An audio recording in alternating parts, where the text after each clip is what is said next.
challenged the whole idea of the sacred nature of the process of selecting somebody to lead the Catholic Church until death.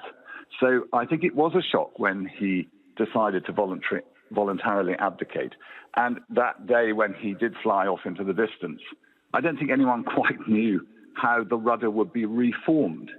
But Francis has been that rudder and brought to the papacy an end of much of the splendor that then surrounded it and turned it into a much more servant papacy than perhaps Benedict XVI had followed. And Alistair, give us an idea of what normally happens when a pope dies, and how different will this be given that Pope Benedict had stepped aside and was no longer holding that position at the time of his death? Well, it's quite difficult because there is no modern precedent. I would imagine that Pope Francis will want to give an elegant and proper, respectful funeral for a previous pope. But in a sense, it won't come with all the same splendour, which starts the process that the Roman Catholic Church follows called the sede vacante, or the empty seat, which is when all the cardinals of the world come to form a conclave and select a successor. So it will not have all of that splendour. But, you know, the Vatican really knows how to put on splendour if that is what the Pope decides is appropriate for Benedict XVI. And I dare say there will be some. There are elements of the grandeur of a papacy that has been part of European history going back for really to the start of the church itself. And much of that will be brought into effect. And I'm sure there will be a gathering in Rome and there will be an appropriate funeral. But it will probably be not done until after the new year is settled and in accordance with whatever the Pope and the business of the Church defines. And briefly, if you can, Alistair, if you were asked to reflect on his time as Pope, how would you perhaps sum up Pope Benedict XVI's legacy? Following on from John Paul II, who became a saint, it was always going to be a difficult act to follow. And I think that the Roman Catholic Church had to face an enormous amount of untidy linen in its cupboard. And perhaps Benedict XVI showed his ultimate nobility by stepping back from a role that he felt he couldn't properly fulfill. And for that humility and servanthood, I think people will remember him very well. Thanks very much indeed. So the breaking news this hour, that Pope Emeritus Benedict XVI has died aged 95.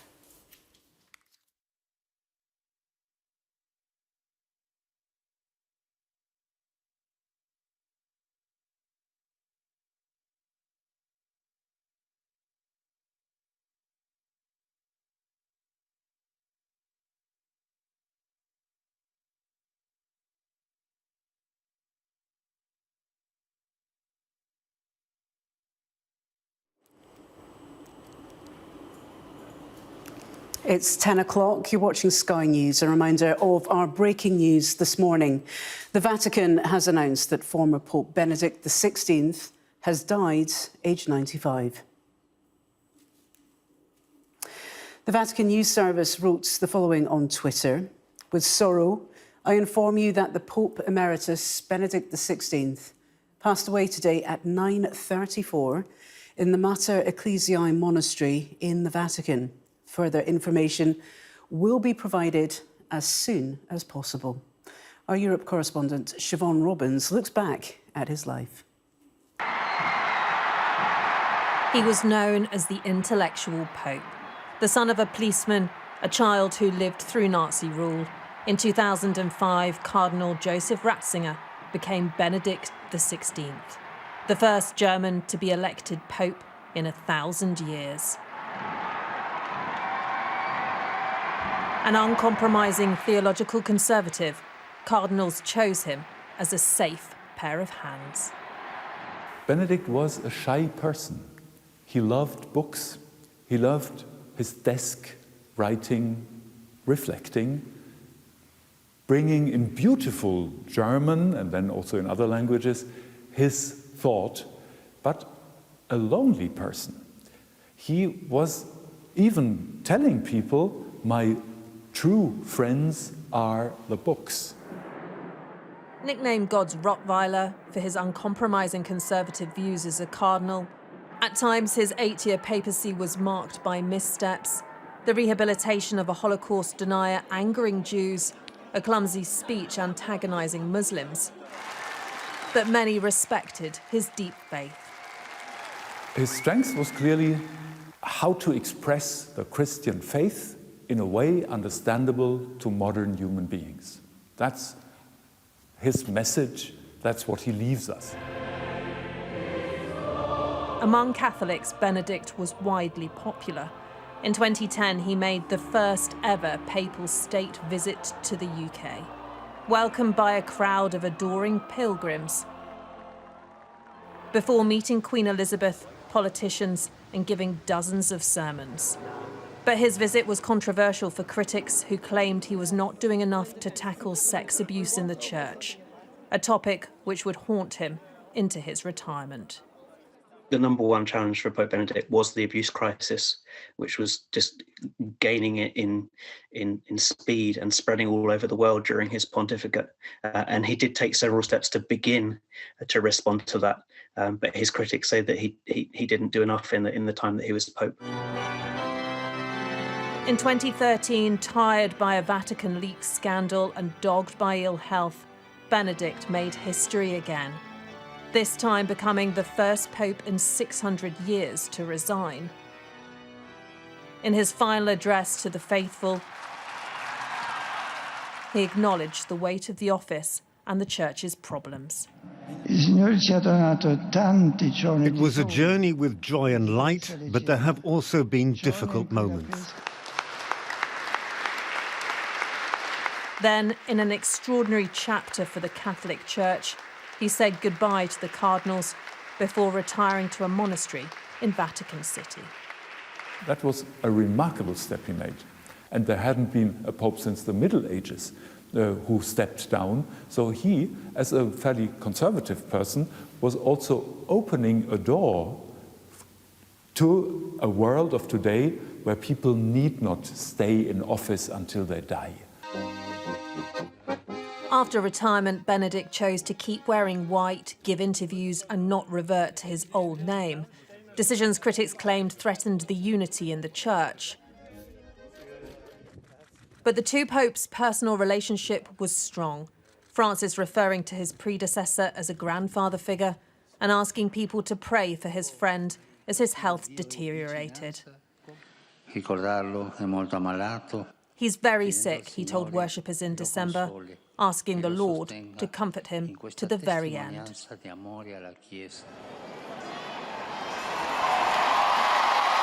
Today, Benedict is remembered again as millions of Catholics around the world pray for the man who led their church for almost a decade. Grazie, buonanotte. Grazie a voi tutti. Siobhan Robbins, Sky News.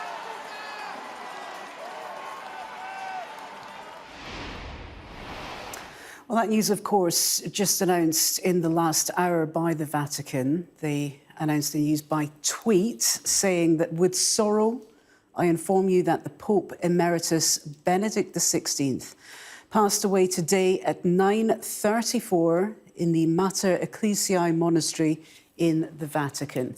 And they've promised to provide further information as soon as it is possible. Let's see if we can get some more now from Rob Harris. He joins us from the newsroom.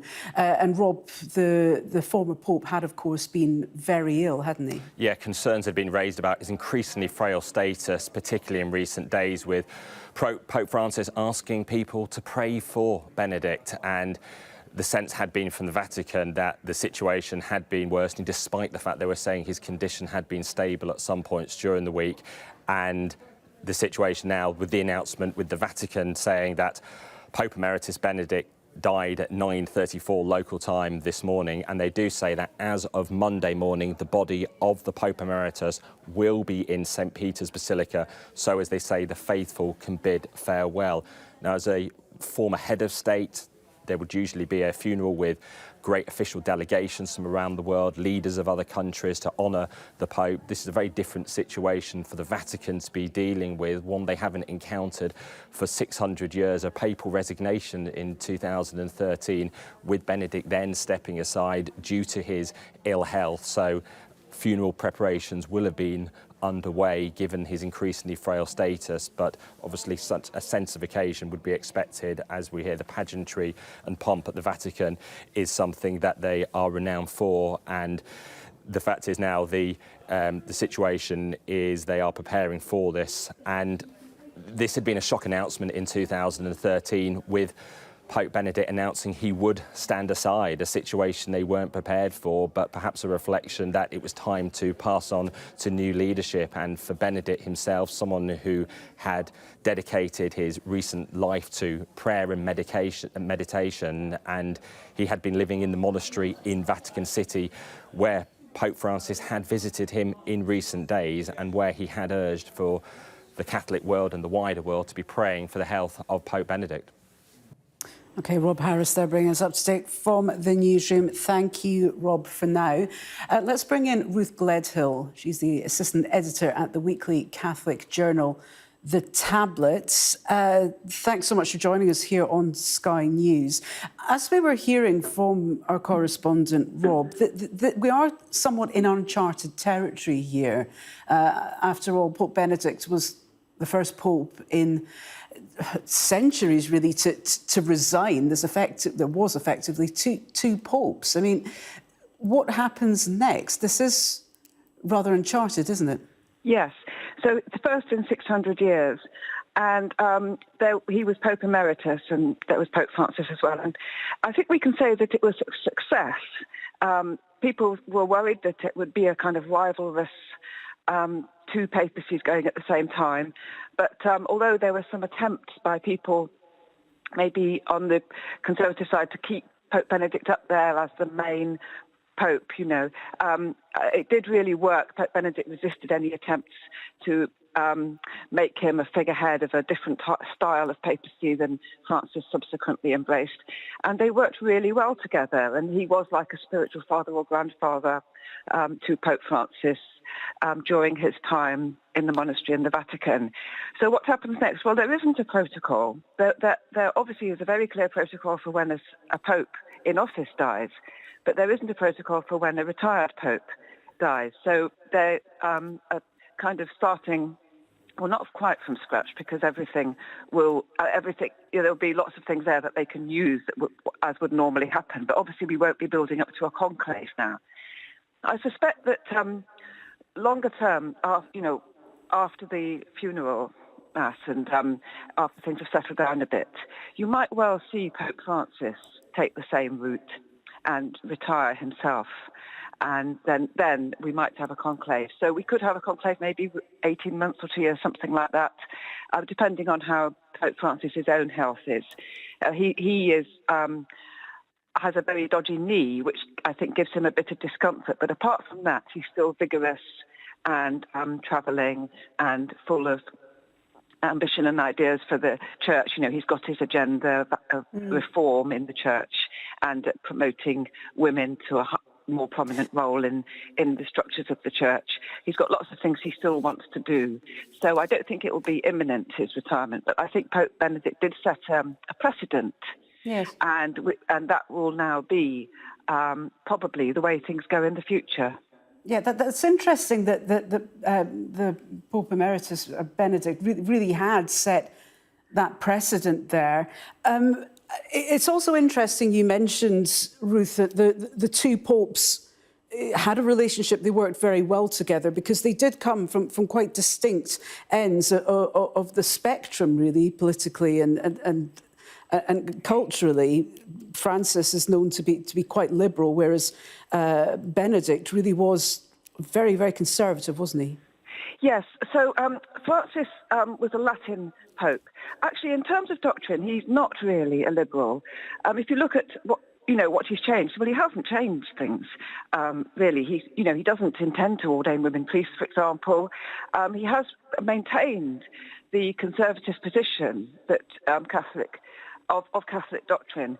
But he has a different feel to his papacy, but probably because of his Latin background, because of his Jesuit background. And it's a papacy where it's a different style of papacy. There's no question about that. And it's been quite exciting and interesting to see the church develop and change under that. We have the synodal process underway, for example. He'll definitely want to see that out, I would have thought, before he took any steps towards retirement himself. But the synodal process, he's trying to empower the laity in the church and bring the voice of the laity to the fore. Whereas with Benedict, it was much more traditional, a kind of a top-down church, as one would expect, and as was the norm, really.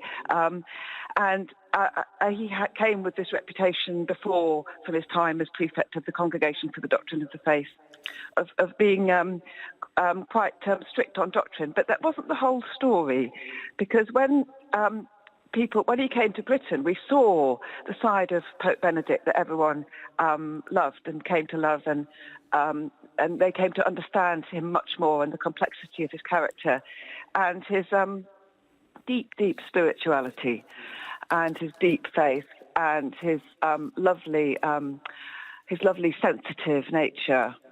And I think that, there was lots and lots to really admire about Benedict and about his papacy, and the humility he showed at stepping down when he felt he no longer was able to continue. OK. Ruth Gledhill, great to have you with us on Sky News. Thank you so much for providing us that context into the life and legacy, really, of the former Pope Benedict XVI, who died this Saturday morning at the age of 95. Thank you. Let's head across now to Brussels, where we can join our Europe correspondent, Adam Parsons. Adam, as we were saying to Rob, we knew Pope Benedict was very, very unwell, but certainly this news will be received as a shock to many across Europe, particularly given the uncommon situation of having two popes around at the same time. Yeah, but it is unprecedented news. For 600 years, we haven't had the situation of two popes. I mean, let's be honest, a 95-year-old frail man comes to the end of his life is not a surprise, particularly when Pope Francis had made it very clear that he wanted the world to remember the Pope Emeritus in their prayers. We could see that he was coming to the end of his life. I think extraordinary as well, though, that this should happen at this time, at this holy period. And it will create questions about how this is managed, about the solemnity that is provided, and about this difference, this question about what happens next. Now, clearly, as it would have been with the death of a British monarch, the Vatican will have prepared for this moment. But there's no precedent, there's no protocol about what to do with the funeral arrangements for a Pope Emeritus when you have his successor still there in the papacy. So we know that Benedict will be in St. Peter's Basilica, lying for what is described as greetings from Monday. Then I suspect they may well want to wait until the end of the holy period in January before conducting the funeral. But that is still to be announced. Suggestion is that, of course, that this funeral will not have quite the standing that it would do when a pope were to die in office, but it would be something like an area between the death of the Bishop of Rome and the death of a head of state.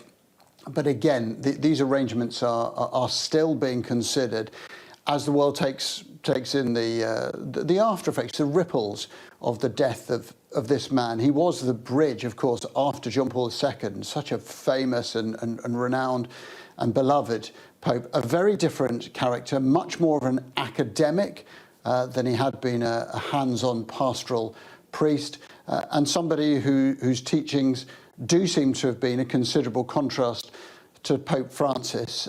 Very interesting question about whether or not this could be a prompt for Pope Francis himself to consider standing down from the role. I think it is worth saying that when Benedict decided to retire, he made his announcement in Latin, in front of a group of journalists. And at that time, there was only one journalist in that room who spoke Latin. It was a fairly extraordinary moment because she was the only journalist there who realised what had happened. And many of the cardinals who were listening in didn't realise what had happened because they were not fluent in Latin either. I think that was, in essence, that was what Pope Benedict XVI stood for, a nod towards tradition, towards that link with the old traditions of the church. And of course, that was something that also dogged him, that his defence of clerics who had clearly committed sexual abuse. And I think over the course of his 8-year reign as Pope, it became apparent to him that he had tried, in a sense, to downplay damage that over those 8 years became more and more apparent to him. And there are many stories of him 5 times meeting survivors of sexual abuse, and then stories of him breaking down into tears as he read their accounts. I think that for him was a journey, in a sense, a journey of faith for the Pope. And in subsequent interviews, after he had stood down from the job, he talked of the difficulty that he'd faced leading the church and of making those tough decisions. He was a complex, truly complex character, born into the political turmoil of Germany in the 20s, forced to become a member of the Hitler Youth, despite being the son of a father who absolutely, adamantly hated the Nazis, and from a family who, his father was in the police force, but a number of his family members were in the priesthood, and that was something that he always wanted to do from his very earliest years. And then, but coming into that job, the oldest pope who had been appointed, the first for 600 years, to retire. So, in a sense, I think we may look back and say that Benedict was a memorable pope for the things that happened around him, for his age, for the way he retired, for the way that he did have to deal with that extraordinarily uncomfortable and horrific series of sexual abuse scandals, and allowing them in a way to come into the open and acting as a bridge to Pope Francis, a significant global figure, and for Catholics and for followers of the Catholic Church all around the world. I think this will be a day of reflection and sorrow. OK, Adam Parson there, our Europe correspondent. Thank you very much indeed. Well, let's get more on the life and legacy of the former Pope Benedict XVI. We can speak now with the historian Anthony Selden, and it's good to have you with us here on Sky News. Just talk to us about the legacy that Pope Benedict leaves behind. I mean, it was an 8-year papacy. It could be considered quite a short-term one before he took that rather significant decision to stand down and resign. Quite a relatively short papacy.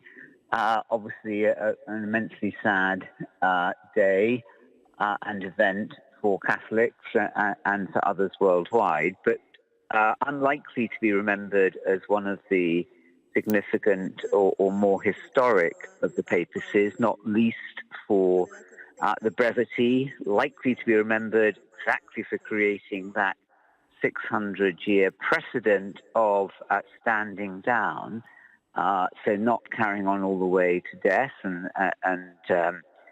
also, as we've just heard, remembered also for the allegations of child abuse and abuse in general that came to light during the papacy. So clearly many strong personal virtues.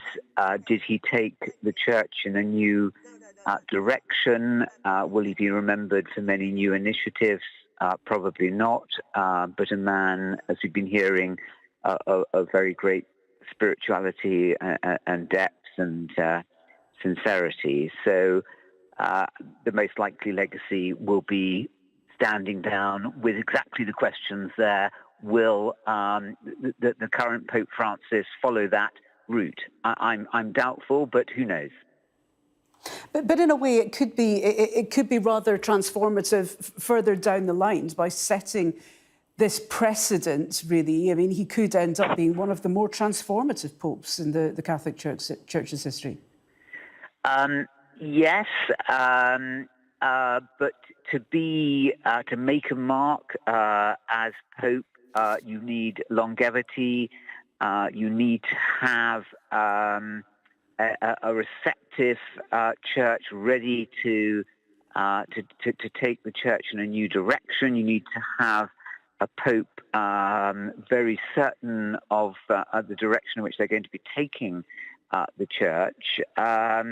And Pope Francis, the current pope, might well do that. And that could be exactly what the church needs, although it will be difficult. But in general, what's significant about, or one of the more significant factors about the very sad news is that first time in 17 years the Pope has died, is that that's such a major event in world history, and the speculation about who will be the successor. None of that is present now. So a lot of the reasons why this has been such a huge event in world media and world politics in the past is absent now, because we know who is going to take over. And it may be that without his predecessor living there, indeed in his very midst, this will liberate Pope Francis in a not wholly dissimilar way that King Charles might be liberated now without his mother, the late Queen, there. And we might see a rather different and a more resolute Pope Francis steering the church in the direction that he thinks is right.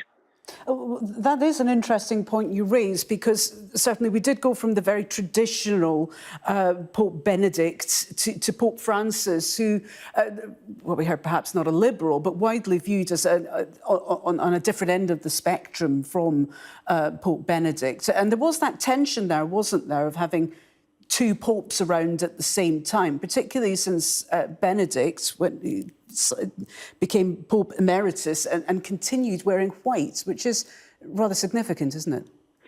Well, very significant. And some of those nuances were brought out in the rather beautiful film that some might have seen called The Two Popes a couple of years, 3 years or so ago. And extraordinary. Extraordinary, but it's very hard psychologically for any leader if they feel their predecessor is breathing down their neck, and particularly we've just been hearing from your predecessor, one of your predecessors on the programme, about how Francis may not be that great reformer and a very much more liberal figure that some people think he is, but we may see more of that contemporary liberality in Pope Francis coming out now that subconsciously, psychologically, he is freed of his successor living, almost literally breathing down his neck. Who knows? But that could be one of the more interesting aspects of of the sad news that's just happened. Absolutely. Just quickly, I mean, how united is the Catholic Church right now? Because there have been tensions, haven't there, between the more traditional wings and the more liberal, if you like, wings of the Church. Do you think that this changes anything, or? Others will be better placed to give an informed view on that. My own view is that every single aspect of the Christian Church, as indeed other faiths, are united as they face contemporary issues of women in the clergy, and issues around gay and gender identity and contemporary morals. It's a very difficult time for any religious authority that is grounded on deep reverence and respect for doctrine to adapt and to know how far to adapt and how far is right and how far that means losing your core base. So yes, riven, and it will require enormous sensitivity and imagination, and the potential for Pope Francis to be an even better known and more impactful Pope if he gets it right, even than Pope John Paul II, Benedict's predecessor. OK, Anthony Selden, the historian there, joining us live on Sky News. Thank you very much indeed for sharing your thoughts there. Let's speak now to Deborah Castellano-Lubov. She's correspondent at the Vatican News and joins us now. Thank you so much for being with us here on Sky News. This is difficult news for people not just in the Vatican but beyond to absorb this morning, isn't it? Yes, it certainly is. We noticed with the downturn in the recent days that something had been different, because in these years there had been a lot of false alarms. Obviously, the Pope Emeritus is 95, and he's been frail and very frail for a while now. But most recently, the news coming from the Vatican about the former Pope's deteriorating health due to advanced stage, even despite the fact that it had been stable the past 2 days, even though Pope Francis had made public appeals earlier in the week at his general audience to pray for his predecessor. So it's very sad news, and many people are shocked, even though we've all been preparing for this, and we certainly had been alarmed this week hearing about the retired Pope's condition. Okay. And Deborah, you met the Pope Emeritus, didn't you? Yes. Yes. Talk to us about your recollections of him. I think that what many see in the media doesn't properly capture the Pope Emeritus, because when you're one-on-one with him, he's actually very kind and gentle, and many ordinary Catholics have described a certain sense of holiness, and he was very down to earth. Like I know that when he had met with myself and even my husband before we got married quickly for a quick blessing, it was a private audience, and he asked us normal questions that anyone would ask you, and he held my hand and was very warm and affectionate. So that encounter in particular was very special for me, and it definitely contrasted with what we normally see as the cold Rottweiler, who was very rigid, or that most narratives definitely present within the media. Yes, it's fascinating to hear that perspective. I know also that you've met the current Pope Francis as well. Yes. There's a lot of talk about how the Pope Emeritus and Pope Francis had quite a warm and cordial relationship. It was really summed up in that charming film, the Two Popes. I mean, given you've met both popes, I mean, does that sort of tally with your experience of them? Certainly, I think the reality demonstrates a nice, cordial relationship between Pope Francis, the reigning Pope, and no longer Pope, the former retired Pope, Benedict XVI. And even in their own words, whenever there have been encounters for anniversaries of ordinations, or sometimes around the consistories for the creation of new cardinals, we see that there have been only words of esteem and gratitude by Benedict to Pope Francis for having him stay in the Vatican gardens and really welcoming him, and that they really appreciate how the other in their own way is sustaining the church. In the case of Benedict XVI, that has been in silent prayer, prayer for the church, and Pope Francis himself in these days has certainly been appealing to the whole world to pray for his predecessor and praising his witness of love for the church. They may not see eye to eye, they may have different approaches, but I think there's definitely a mutual respect among them. And even if there's been moments where Benedict has spoken publicly and maybe he's had points of view that were in in line with those of Pope Francis. In these years, for the most part, he has not interfered during this pontificate. He has just been praying and having some meetings at his residence in the monastery, the Mater Ecclesiae Monastery in the Vatican Gardens, and encouraging Pope Francis to do what he's been doing to lead the Church of today. It was a terribly unusual situation, though, wasn't it? I mean, the Pope Emeritus became the first Pope to resign in 600 years. And while Pope Francis assumed the papacy, his predecessor was still there in the background. I mean, this must have been very, very challenging, no? Certainly, everyone could understand how that could be a very challenging situation, even. But at the same time, despite this very innovative and surprising decision of Benedict XVI to resign after 8 years of leading the Catholic Church due to lack of strength, and we see that despite that, they have found their own rhythm, if you will, in the sense that there wasn't this interference. And despite some who, I would say the biggest issue had been perhaps those who still look to Benedict as a pope when Benedict himself, the 16th, had just made it clear he was no longer pope. So some who feel so against change within the Catholic Church that they're trying to hold on to the past. But Benedict the 16th was very clear when he took that radical decision to step down freely and publicly that he was no longer pope. Well, you say he was very clear, but he assumed the name Pope Emeritus. He continued to wear white. Many on the more conservative spectrum of the Catholic Church continued to look up to him, really, as someone more aligned with their values. Do you think Pope Benedict's death will change a certain dynamic within the Catholic Church moving forward? Will the Church become more united, do you think?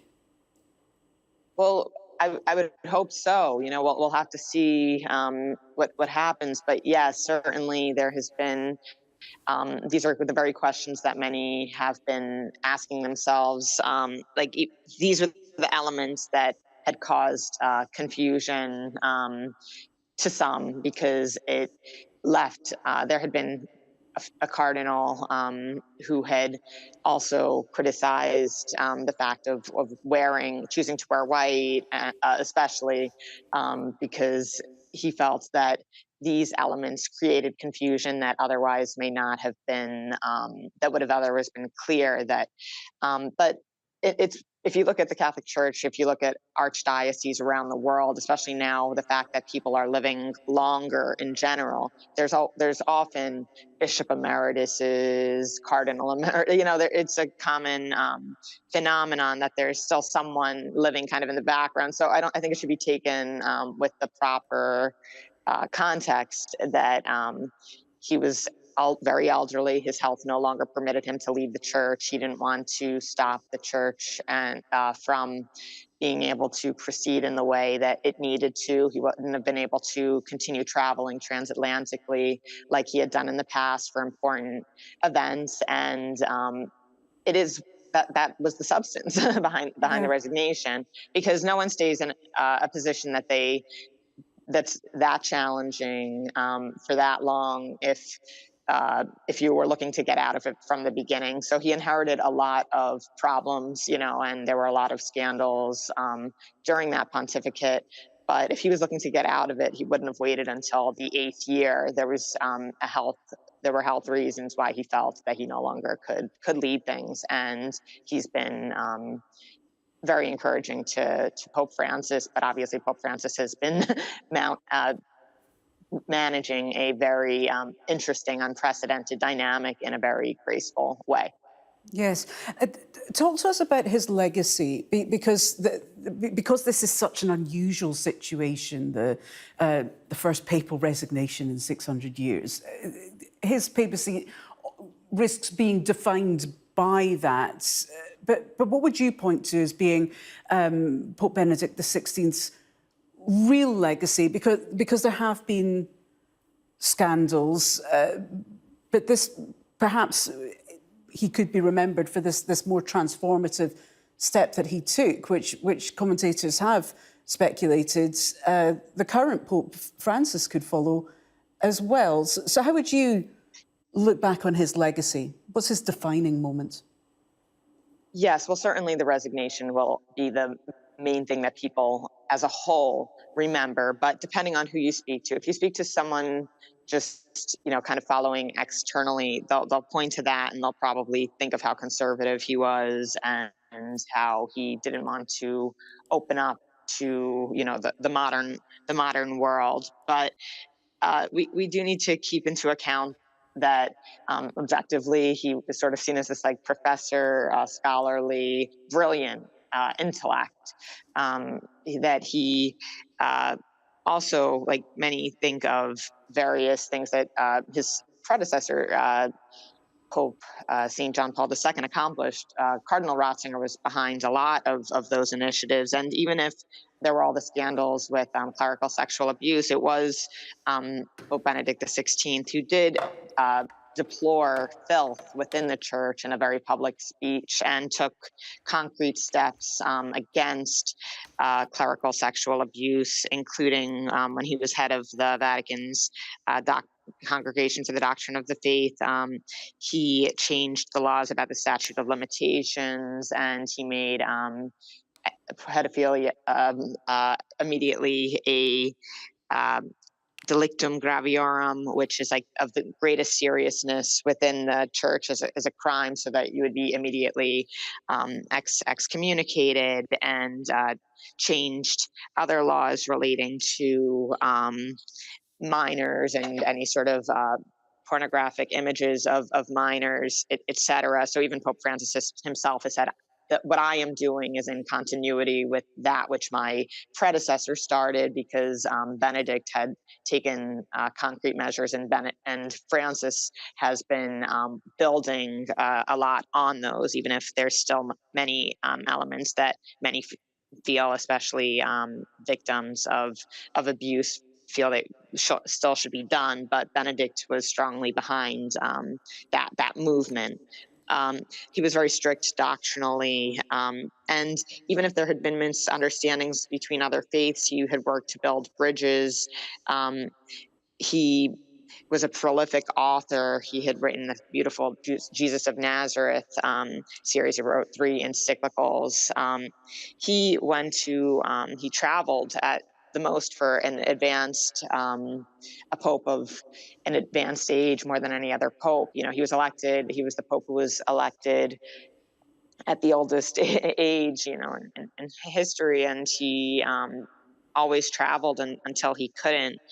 And he supported his successor, because he could have, kind of tried to control things behind the scenes, and instead he really kind of let Pope Francis do what he feels is necessary. And every so often he's released interviews, or maybe said that I have a different perspective on things, but for the most part they coexisted nicely, almost like a little family within the Vatican gardens.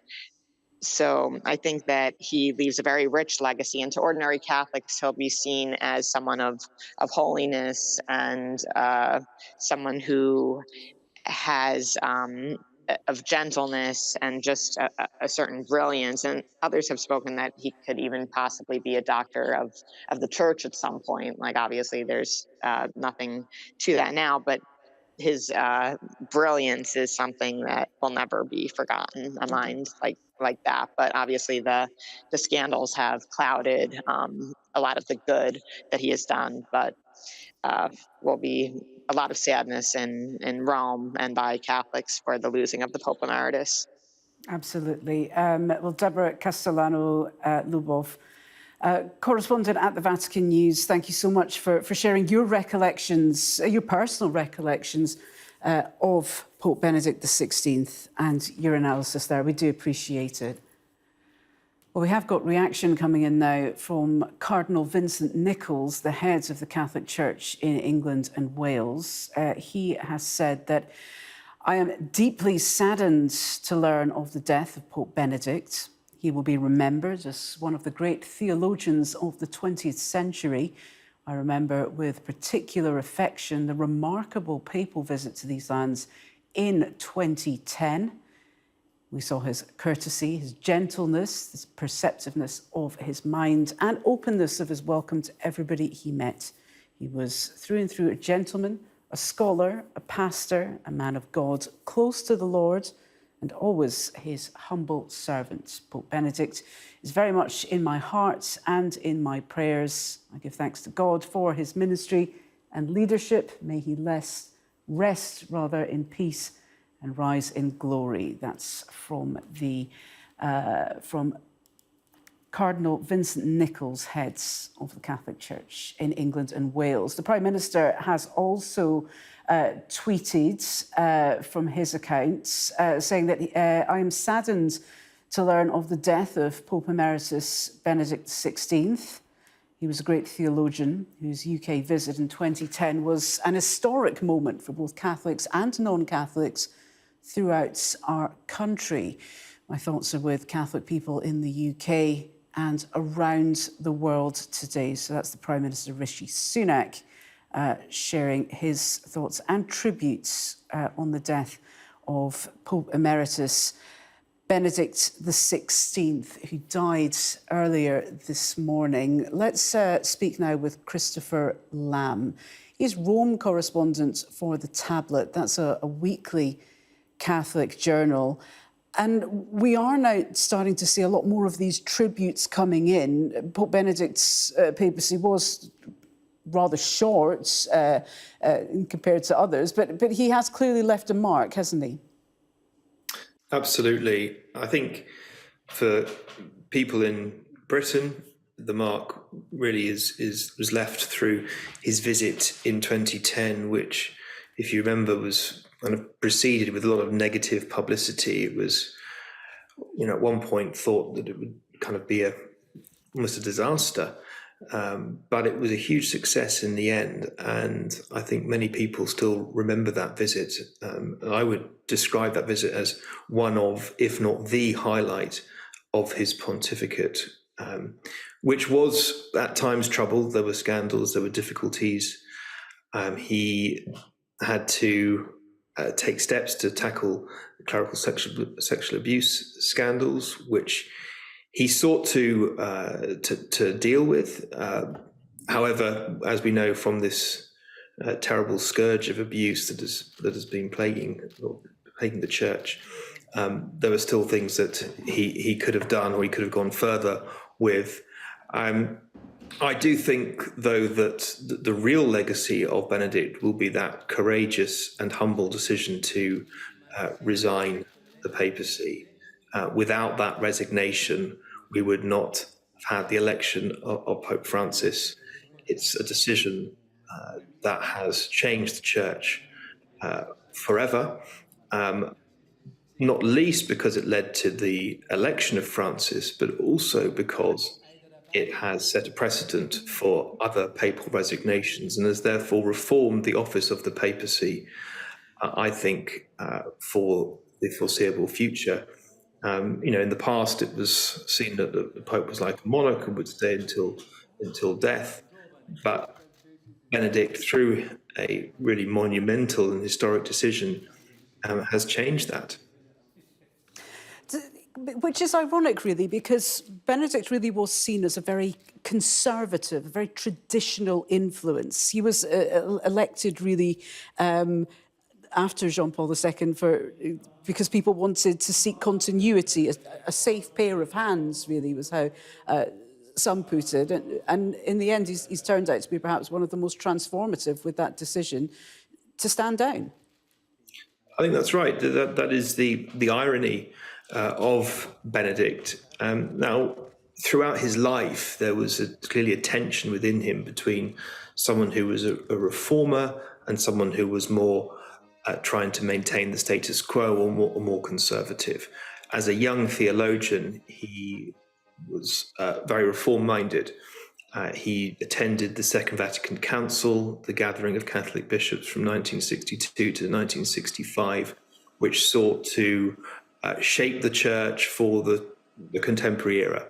It was a hugely influential moment for the Catholic Church, and is a council which is still being implemented today.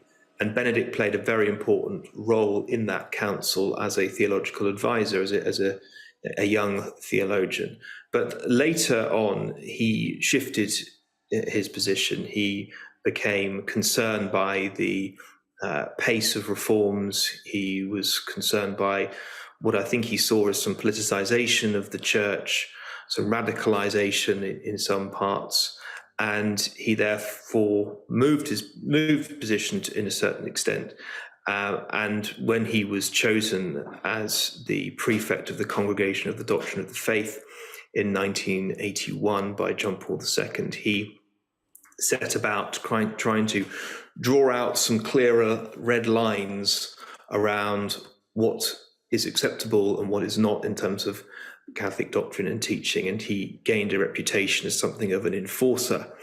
At the same time, those who know him and those who have spent time with him always remark of him as a very kind, gentle person, not a confrontational man at all, naturally a theologian who was happier studying and writing and teaching rather than governing the church. And I think that was one of the difficulties for his pontificate, is that whilst he was a brilliant teacher, the elements of the papal office, which involve governing, appointing people, dealing with difficult situations, that was not his forte. And I think that was really one of the reasons why he decided when he did to step down, that he really felt he could no longer govern the church, given the scale of the challenge that was needed. And so I think that decision he took in 2013 to resign, it was a decision that was not totally unprecedented in church history. You have to remember the Catholic Church is a church that thinks in centuries. There was clearly a provision for it in the church's law that a pope could step down. Benedict XVI had seen John Paul II in his final days very unwell, and he'd seen some of the difficulties that had caused, a kind of a power vacuum that was created by when a pope is unable, or physically unable to carry out all his duties. So I think he wanted to avoid that, and when he resigned, so he took that very, very bold decision. But I think we see in Benedict that tension between someone who is reform-minded, but also someone who wishes also to ensure that things don't go too far. I suppose maybe all of us have that tension within us, or all believers have that tension between the desire to maintain what we have, but also realise that reform is necessary. Well, it does leave the church in a rather interesting position now, doesn't it? Because it's normally when a pope dies, you have a conclave, you have to elect a new pope. But now it's rather tricky, isn't it? Because we're still waiting on details from the Vatican and what will happen, of course. But it does seem sort of procedurally we are in rather uncharted territory now.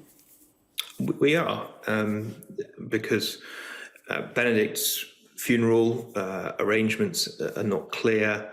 There is a very clear set of procedures when a serving pope dies that kick into place, but it's less clear for Benedict. Now, the Vatican have announced that from Monday there will be a lying in state of Benedict in St. Peter's Basilica, so people can pay their respects. We don't know how long that's going to last for, but that is something that's already been announced. I think a lot will depend both on what Pope Francis decides to do and what Benedict has stipulated, if he has stipulated. Okay. And so I think that's what we'll have to see play out. Well, that's what we will wait for, and as soon as we have those details, of course, we'll bring them to you here on Sky News. But Christopher Lamb, for now, Rome correspondent for The Tablet, great to get your thoughts and analysis. Thank you very much indeed. We can speak now to Madeleine Tehan. She's the former associate editor of the Catholic Herald. Madeleine, good to have you with us. We're just hearing there, we are rather in uncharted territory for the Catholic Church, and certainly for believers, this is a very sad day, isn't it? It's an incredibly sad day. I myself feel very, very moved. And obviously, I think, especially for Catholics in the UK, they have a special connection with Benedict because, of course, due to his papal visit in 2010. And as I think Chris Lamb alluded to, expectation was that it might not go so well, especially after, the charisma and popularity of John Paul II. And in fact, Benedict arrived and it was a fantastic event.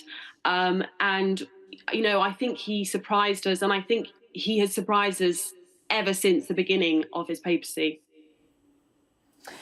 What stands out to you? Because I don't want to generalise, but certainly it was a short papacy. He was viewed as being very conservative, a German pope, the first German pope in 1,000 years, and it was seen as somewhat difficult to outsiders. I mean, that doesn't tally with your recollections of his papacy. How was it for you? I think for me, he was his papal legacy was very much the bridge over troubled water. He guided the church from the era of John Paul II, which had many great things, but also I think at the time of John Paul's passing, there was obviously a lot of focus on clerical sexual abuse. And he guided the church from that to the era of Francis. And in fact, he said he chose the name Benedict because Benedict XV had steered the church through the turmoil during World War I.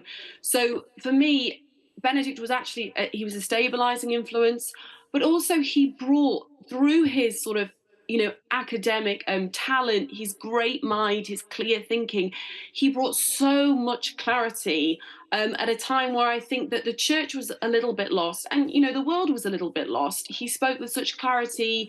He did this amazing address at Westminster Hall when he came in 2010. And he, in that gentle but firm and so clear way, he talked about the importance of religion in the public square, about its importance in terms of what it could contribute, the good it could do, when I think at the time religion was very much in some aspects under attack from more modern secular ideas. And Benedict just very firmly, very politely and with a humility affirmed its place. And I don't think we can we can't overestimate the value of him. So for me, that's how I will remember him, for somebody, for that, the bridge over troubled water, the man who guided us from John Paul II to Francis, but also a man with a great, great mind, who did actually a significant amount for the church in a very short time. He was a man with a great mind, and he was described almost as more of an administrator, really, more of a scholar than a pope. Do you think there was a tension there that he himself felt that perhaps he would be better served by continuing with studies rather? Yeah, I mean, he described himself as just sort of the humble worker in the vineyard. Everyone, when he was elected, was saying, "Oh gosh, this is the chap who was once referred to as God's Rottweiler," and he said, "No, I'm the humble worker in the vineyard." So that's quite a contrast, and I think there was a tension. I think he did crave for a quieter, more cerebral sort of existence, and I think that ultimately he had the humility to know his limits, and when he realized that he just did not feel well enough, it was sort of health grounds were sort of cited as part of the reason he may have resigned, that he was able to hold up his hands and say, I can't do this to the best of my ability anymore. And I think there certainly was a tension. And I think, if you look at the place where he spent his final years, a monastery, he wanted that quiet, he wanted that reflection. I'm terribly sorry to cut you off there, Madeleine, but we are We are running short on time, but thank you so much for joining us here on Sky News and sharing your thoughts and recollections of Pope Benedict XVI. Let's take you now to Westminster Cathedral, where Sky's Milena Veselinovic joins us now. And it's quite a poignant day for Catholics, really, isn't it? Indeed. Well, we're at Westminster Cathedral, which is the mother church of the Catholic Church here in England and in Wales. And we spoke to the faithful as they went into the cathedral. Mass started at 10:30. Most of them had not heard the news. They were, of course, very saddened by it. A lot of them remembering the visit of Pope Benedict in 2010. Now, what was interesting also is that, considering that this is the main church in the country, there weren't that many people who were attending Mass, and I'd say the majority of them were actually Brazilian, and in a way that does reflect what we've been seeing in the past few years, a decline in attendance in Western Europe, a growth in attendance in places like Latin America, but of course a big historic figure who has perished. OK, thank you very much, Milena Veselinovic. Stay with us on Sky News. We'll have more on the death of the former Pope after this.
This is Sky News at 11. The breaking news this morning. Former Pope Benedict XVI has died at the age of 95. The former Pope's death comes almost a decade after he stood down due to poor health. Well, the Vatican has said Pope Emeritus Benedict's body will lie in state for Monday in St. Peter's Basilica.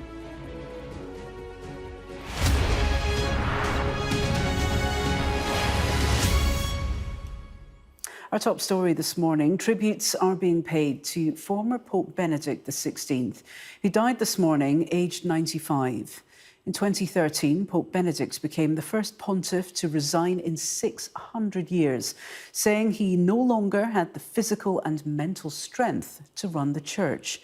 The head of the Catholic Church in England, Cardinal Vincent Nichols, has said Pope Benedict was one of the great theologians of the 20th century. Our Europe correspondent Siobhan Robbins looks back at his life and legacy.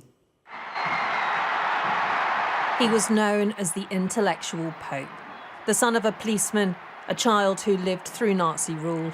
In 2005, Cardinal Joseph Ratzinger became Benedict XVI, the first German to be elected Pope in 1,000 years. An uncompromising theological conservative, cardinals chose him as a safe pair of hands. Benedict was a shy person. He loved books, he loved his desk, writing, reflecting, bringing in beautiful German and then also in other languages his thought, but a lonely person.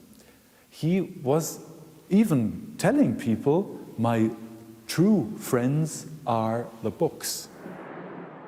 Nicknamed God's Rottweiler for his uncompromising conservative views as a cardinal, at times his 8-year papacy was marked by missteps, the rehabilitation of a Holocaust denier angering Jews, a clumsy speech antagonising Muslims.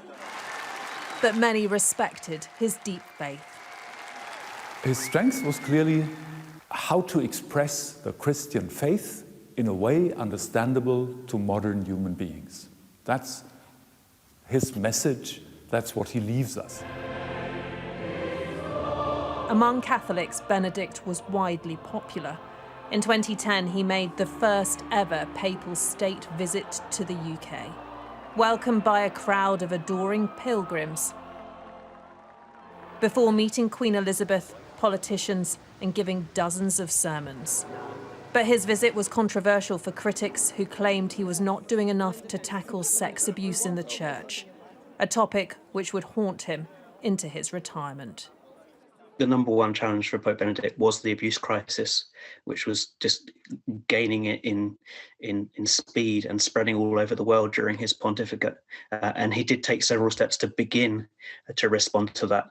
But his critics say that he didn't do enough in the time that he was Pope. In 2013, tired by a Vatican leak scandal and dogged by ill health, Benedict made history again. This time becoming the first pope in 600 years to resign. In his final address to the faithful, he acknowledged the weight of the office and the church's problems. It was a journey with joy and light, but there have also been difficult moments. Then, in an extraordinary chapter for the Catholic Church, he said goodbye to the cardinals before retiring to a monastery in Vatican City. That was a remarkable step he made. And there hadn't been a pope since the Middle Ages who stepped down. So he, as a fairly conservative person, was also opening a door to a world of today where people need not stay in office until they die. After retirement, Benedict chose to keep wearing white, give interviews, and not revert to his old name. Decisions critics claimed threatened the unity in the church. But the two popes' personal relationship was strong, Francis referring to his predecessor as a grandfather figure and asking people to pray for his friend as his health deteriorated. He's very sick, he told worshippers in December, asking the Lord to comfort him to the very end.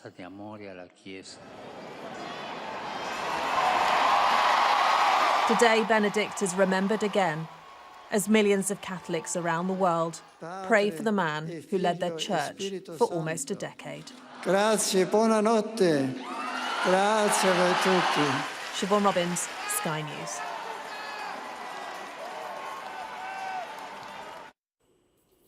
Well, Sky Events commentator Alistair Bruce joins me now on the phone. And Alistair, this really is the Catholic Church in almost uncharted territory now, because Pope Emeritus Benedict has now passed, but there is still another Pope in place. Well, I think the Roman Catholic Church would say that it's very steady, because since Francis I was selected as Pope, he has been the supreme pontiff. And Benedict very effectively pulled himself out of public life. It's a moment when there could be a reflection on the very brief pontificate of Benedict XVI, but he was 95 and he had lived a fascinating life, a brief pontificate that was very controversial, but he had started his life in Munich. He had lived through the period of Adolf Hitler. He'd been swept up and caught in the difficulties that any young child would have during that very difficult time for Germany. And he followed his faith very carefully and steadily, but I think that he found the pontificate too much for him because of the controversies that he faced and that the church was struggling to deal with, and it wasn't able to deal with it at the speed that the world wanted. And I think that Benedict XVI, who had sought after John Paul II died to carry the Roman Catholic Church back to more traditional practices, was outmaneuvered by the events of the world. And I think in his isolated time following his retirement, he dedicated himself to prayer and to the support of Pope Francis. Well, you mentioned there the scandals that dogged his brief papacy. There were, of course, challenges facing the ongoing child abuse scandals, but also allegations he'd antagonised other religions. Well, in the end, the Pope will always be a focus of tremendous challenge, because whatever popes decide will affect Christians all over the world and other faiths. I think that the difficulty he faced most particularly was that this sex abuse had been going on in the church for generations, but the attitudes of the world had changed. And he was not perhaps the leader equipped to manage quickly and effectively and forthrightly for the Roman Catholic Church the impact of the reality of how big the problem had been and was and perhaps still is. And it was that, I think, that in the end perhaps made him, with his reducing health, feel he was unable to carry out this immense office. And of course, if you are at the head of the Roman Catholic Church and you follow somebody as world famous as John Paul II had become, it was always going to perhaps be quite challenging for him. Anyway, it was quite brave to summon up something that hadn't been done for about 6 centuries and abdicate from the role and then leave your successor to carry on in your stead.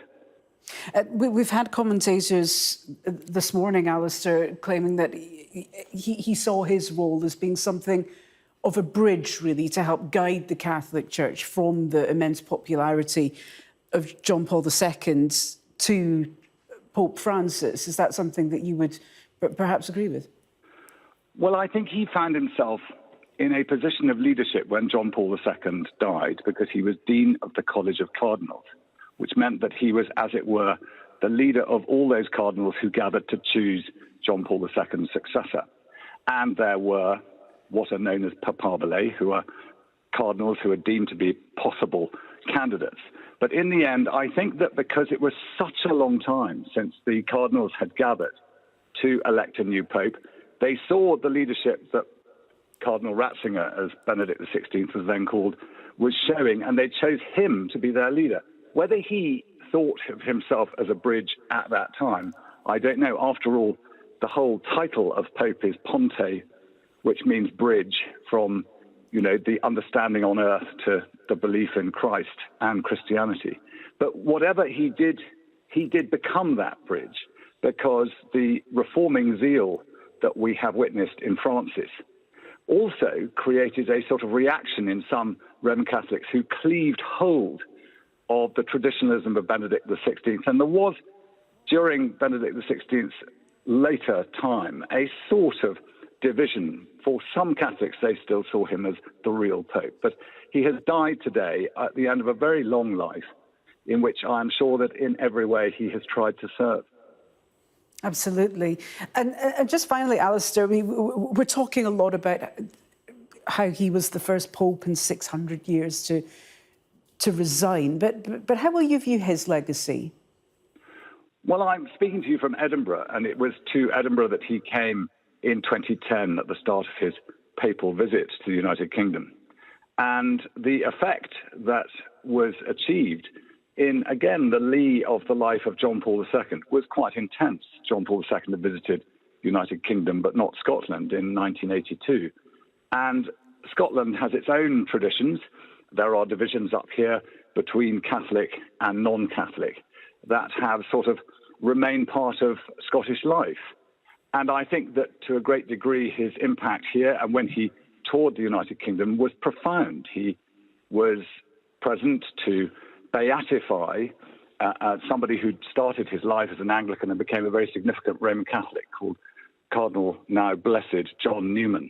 And all these impacts were very great and part of what he saw as his contribution as a steadying traditionalist who sought to cleave to the Latin Mass, which was a way in which Catholics across the world would join together in the same language of Rome from ancient times. And I think he was probably outmaneuvered by almost everything that was going on around him. And his health also meant that he decided to stand down. But we remember now a very brief pontificate, but an extraordinary decision to step down from such a high office, the first person to do it for 600 years. OK, Alistair Bruce there, as Sky Events commentator, speaking to us from Edinburgh there. Thank you very much indeed. Now, we're just hearing confirmation from the Vatican now that Pope Francis will celebrate the funeral for his predecessor, Pope Benedict, on January 5th in St. Peter's Square. Let's take you now to Adam Parsons, our Europe correspondent. And Adam, we got the news an hour or so ago, just over an hour ago, that Pope Benedict had died. He was a very old pope. He was one of the eldest popes elected, really. So this wasn't really a surprise, but still it will be quite affecting news for Catholics, not just across Europe, across the world. Yeah, and the Catholic Church around the world has about 1.2, 1.3 billion followers. So if it was a country, it would only be marginally smaller than China. And when I look around Europe, you see countries like Italy, 94% of the Spanish population, for instance, are Catholics. Similarly, if you look in Italy, it's about 88%. More than half the people in France are Catholics. And then you look at Brazil, where there are huge numbers, about 160 million people say they are Catholics, 100 million or so in Mexico. So this will come as a very, very sad announcement to people here in Europe and indeed around the world. A shock? No, not really, because the Pope Emeritus was 95 years old, the longest living pope in history. Now, of course, there's a slight caveat to that, is that he wasn't pope when he died. The first man for hundreds of years to have retired as pope. And of course, that action, as so many things that happened during Benedict's reign, was pretty divisive. There were those who were frankly appalled that somebody did not see this as a job for life. There were those who, I think, were stunned even by the method by which he retired. He made his announcement in Latin, and as he made that announcement, there were cardinals listening who didn't really understand what he'd said. And there was, famously, only one journalist who was listening in and spoke fluent Latin and who actually understood the gravity of what had been announced at that time. So I think Benedict will go down as a very unusual character. Remember, this was a man who was an academic more than anything, far more experience of being a theologian and an academic, a professor, than he did have of being a pastoral priest. And he said in later life that the books were his friends. When he was appointed priest, his entire study was taken from his office and moved lock stock into his papal headquarters. And he once described books as not just being his friends, but being his community. He said he knew every nook and cranny of them. And I think he came to realise that being an academic wasn't necessarily the best preparation for being the leader of the entire Catholic world. He was to reflect later that he wasn't great at making decisions. And I think that perhaps came to slightly cloud his time as papacy. You may remember in later times we had the VATICAN scandal, where a butler in the Vatican City had leaked a whole series of documents from an Italian journalist because he said he thought there was corruption and evil happening that the Pope wasn't able to grasp, wasn't aware of. That, of course, the second scandal of his papacy. The first was that question about whether he had done enough to confront child sexual abuse, and indeed whether he, as the Bishop of Munich, had himself done enough to confront that. And I think by common consent, it was, in a sense, an epiphany of his own during his papacy. I think to grasp just how deep, just how damaging this had been. He 5 times met survivors of childhood sexual abuse and was clearly seen sobbing. On occasions, he used to wait until Friday morning to read through these accounts and described it as being his own penance. And I think it was that led him to the retirement, and then this sort of interregnum that we've had for the past decade, where he maintained the name of Benedict. Of course, he was Cardinal Ratzinger, Joseph Ratzinger, in normal life. He continued to wear papal vestments. He continued to live in the Vatican, and I think there were some conservative elements, particularly within the Catholic Church, who saw him as a lightning rod. I wonder now that he has gone whether or not Pope Francis will be seen more as the undisputed leader of the Catholic Church, and certainly seen as a more liberal voice compared to some of Benedict's more conservative pronouncements. Those debates all to come. We understand now this funeral will be held on January the 5th, so that is only 5 days from now, a relatively predictable time frame, but only because we had heard it would be between 4 and 6 days. The protocol for what to do when a retired pope dies is not laid down. To an extent, the Vatican is now showing us something that we have never seen before. It's been so many centuries until a pope died and there wasn't the appointment of a replacement at the same time, that we are entering a new phase of what I think the expression uncharted territory is going to crop up again and again today. But more than anything, it is a day when more than 1 billion Catholics around the world, as well as observers, will be remembering the life of Benedict. Already warm words here in Europe being expressed by Emmanuel Macron, the President of France, from Giorgia Meloni in Italy, Olaf Scholz, the Chancellor of Germany, all remembering this extremely powerful figure who led the Church and then did that thing that hadn't been done for centuries and decided to retire. We will have days and days now ahead of, I think, remembering Benedict, deciding upon his legacy and seeing what this means for the Church going forward. OK, Adam Parsons there, our Europe editor, joining us live from Brussels. Thank you very much indeed, Adam. Let's speak now with Kaya Burgess, who covers science and religion for The Times, and he joins us now.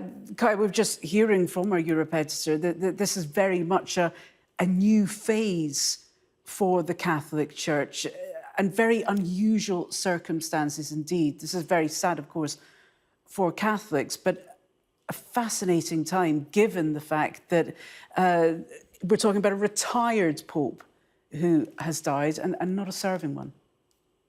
Well, that's exactly right. I mean, if you go back 600-700 years, it wasn't even that uncommon for popes to step down or be deposed in by a sort of armed forces. But of course, for 600 years, popes have served until their death, which means that for centuries, there's been a very set process that the Catholic Church, that the Vatican goes through on the death of a pope in terms of who announces the death, who officiates at the funeral, the destroying of the papal ring, a certain type of lying in state happens.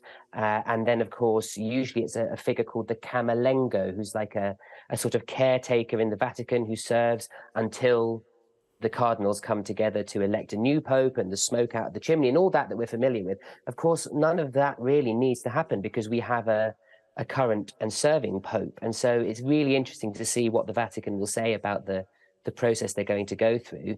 It's presumed that Pope Francis himself will preside over the funeral, whereas normally it's one of the kind of cardinals during the interregnum. But we don't know if will Pope Benedict be laid in state in the sort of red vestments as popes usually are. Will there be an official 9-day mourning period as there usually is? Will there be a funeral where world leaders from around the globe are invited in the same way? These are the things we're still waiting to hear, because for 600 years, this hasn't happened. And when it did last happen, the role of Pope was a very different one in the 15th century.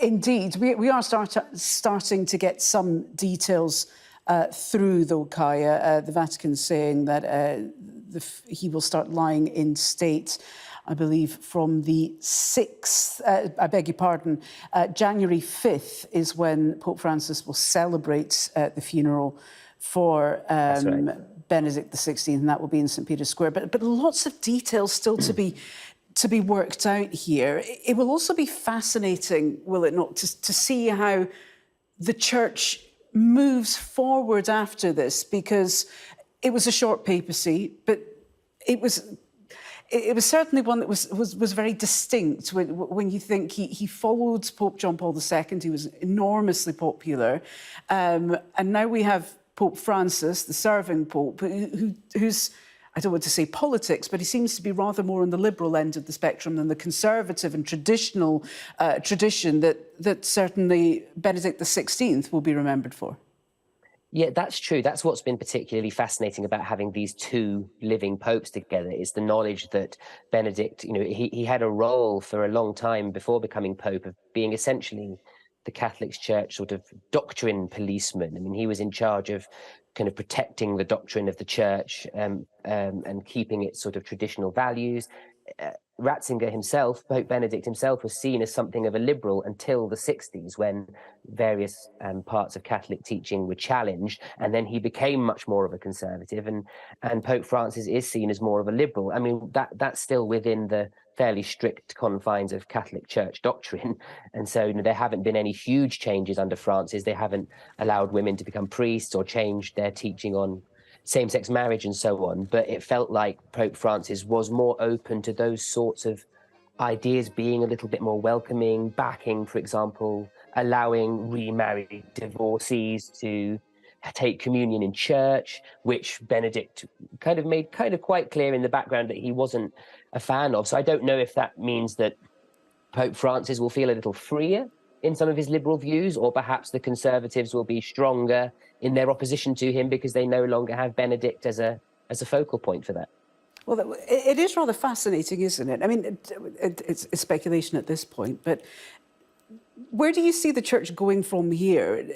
Is it likely to be more united? Because there are these distinct factions, aren't they? The more liberal and the more conservative factions of the Church, which have rather been at loggerheads, really, during this era of the two popes. I don't think that will change, honestly. I mean, what's really interesting, I think, for the Catholic Church going forward is, will Benedict's resignation set more of a precedent? Because in terms of bishops and archbishops, the Catholic Church sets a retirement age of 75, and that's when you sort of automatically retire unless you're given permission to kind of keep serving. Whereas Pope is the only role that it's until death. And when Benedict stepped down, and the Archbishop of Canterbury has said today, he described it as a courageous and humble decision from Benedict to have stepped down. And Pope Francis has hinted quite heavily that he would consider resigning himself if he felt that his health was preventing him from fulfilling the role as fully as he might like. And he he's got mobility issues at the moment. He's struggled to make some foreign trips because I think he's got a knee problem and so on. And so it would be very interesting to see if Francis takes the same step. And as for, therefore, the division between conservatives and liberals, with that in mind, I think there'll still be that jockeying between, well, who will replace Pope Francis when he dies or retires, and will it be a more conservative voice? Will it be a more liberal voice? Will it be someone that Francis has slightly kind of either molded in his image or sees as following in his school, or will it be someone a bit more like Benedict? So I don't think there's much chance of those divisions going away. Okay. Kaya Burgess there, correspondent for The Times on religion and science. Great to get your analysis. Thank you very much indeed. Let's take you now to Westminster Cathedral, where Sky's Milena Veselinovic is standing by. And Milena, this is a very sad day for Catholics, isn't it?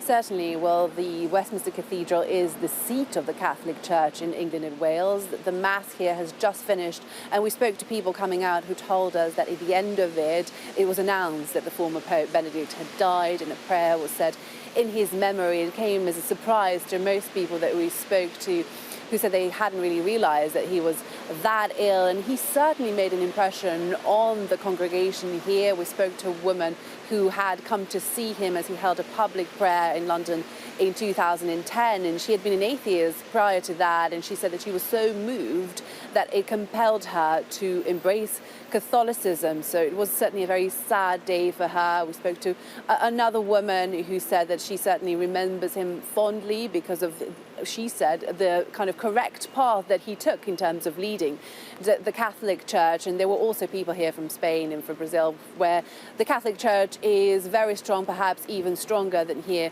in Western Europe. But yes, generally tinged with sadness, and certainly all of the people that we spoke to here said that they will be keeping the former Pope Benedict in their prayers.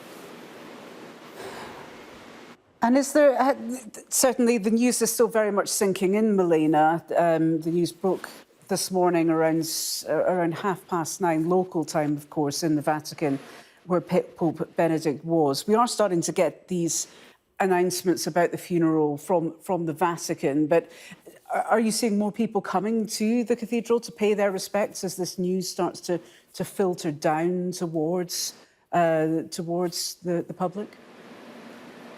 Well, certainly there are masses planned throughout the day today, and the congregation coming here, they're very regular. They come every Saturday. It was news to pretty much everyone we spoke to that the Pope had passed, the former Pope had passed away, but certainly as the day progresses, we can expect more mourners to come here, which is really the mother church of the Catholic Church in this country. And we've seen reaction, of course, from many figures so far, the head of the Catholic Church here in the UK, but also the Prime Minister Rishi Sunak, also reflecting on that visit by the former Pope in 2010 when he celebrated a public mass in Glasgow, but he also held prayers and a vigil with the Archbishop of Canterbury here in London. That was a poignant moment for many of the people who came to Mass here today. What was quite interesting is that there were lots of people also from Spain who said that they would be definitely watching the funeral. They were asking us about the details of it because, of course, the news is still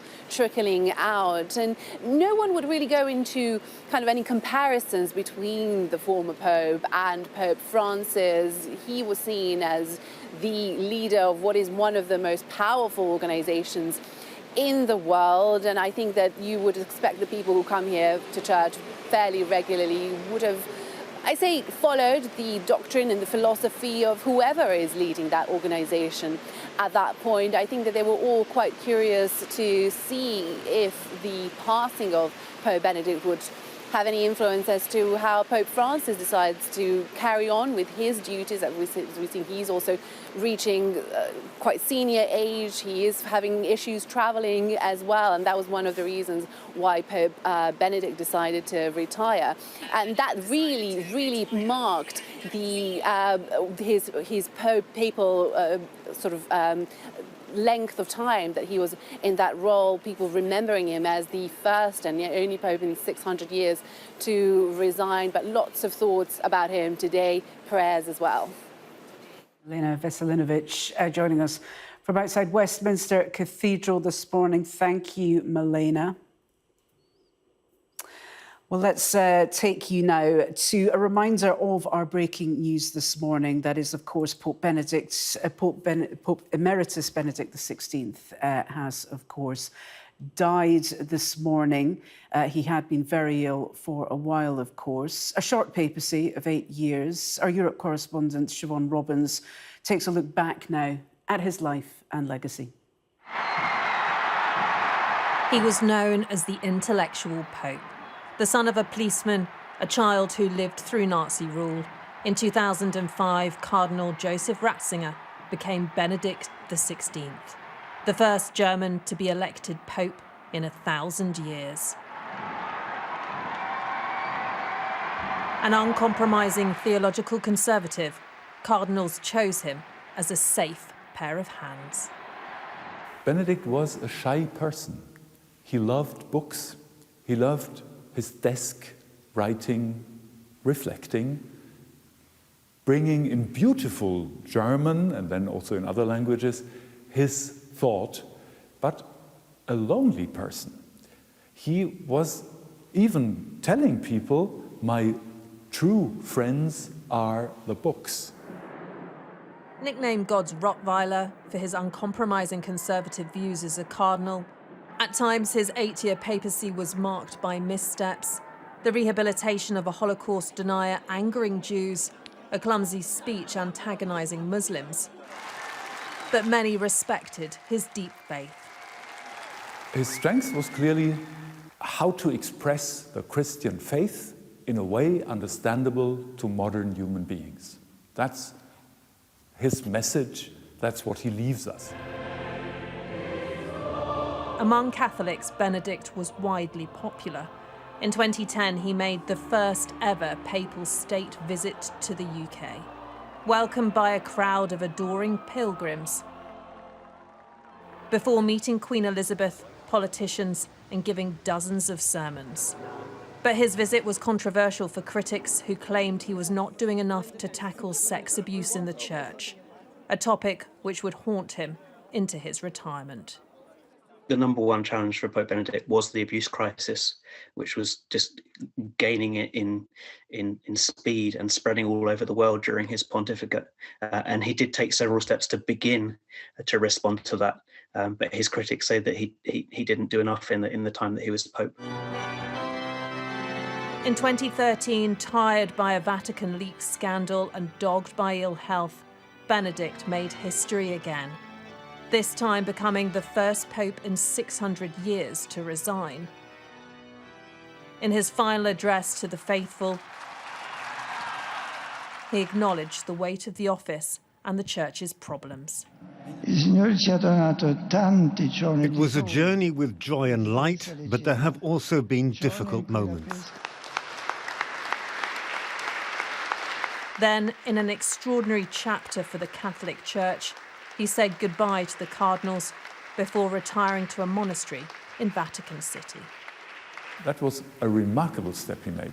And there hadn't been a pope since the Middle Ages who stepped down. So he, as a fairly conservative person, was also opening a door to a world of today where people need not stay in office until they die. After retirement, Benedict chose to keep wearing white, give interviews, and not revert to his old name. Decisions critics claimed threatened the unity in the church. But the two popes' personal relationship was strong, Francis referring to his predecessor as a grandfather figure and asking people to pray for his friend as his health deteriorated. He's very sick, he told worshippers in December, asking the Lord to comfort him to the very end.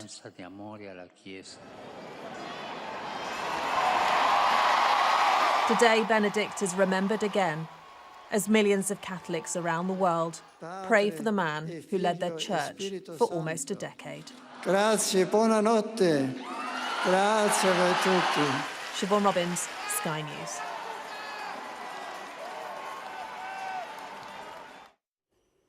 Well, the tributes for the former Pope have been pouring in. The Prime Minister Rishi Sunak has tweeted, "I'm saddened to learn of the death of Pope Emeritus Benedict XVI. He was a great theologian whose UK visit in 2010 was an historic moment for both Catholics and non-Catholics throughout our country. My thoughts are with Catholic people in the UK and around the world today." Cardinal Vincent Nichols, the head of the Roman Catholic Church in England and Wales, tweeted, saying, "I am deeply saddened to learn of the death of Pope Benedict. He will be remembered as one of the great theologians of the 20th century. I remember with particular affection the remarkable papal visit to these lands in 2010. The Labour leader, Sir Keir Starmer, has said, "I'm sorry to hear of the death of Pope Emeritus Benedict. His state visit in 2010 was a historic and joyous moment for Catholics in Britain. May he rest in peace." And we're also just hearing from the leader of the Catholic Church in Ireland, Eamon Martin, who has said that he's saddened to hear of the death of Pope Benedict. And in a statement, the Archbishop of Armagh said, "At this time of mourning in the Catholic Church throughout the world, we remember his gentle soul in prayer, asking God in his great mercy to forgive his sins and human failings while rewarding generous service and complete dedication to the gospel and to the Church."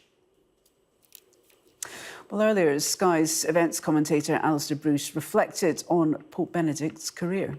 I think he found himself in a position of leadership when John Paul II died, because he was Dean of the College of Cardinals, which meant that he was, as it were, the leader of all those cardinals who gathered to choose John Paul II's successor. And there were what are known as papabile, who are cardinals who are deemed to be possible candidates.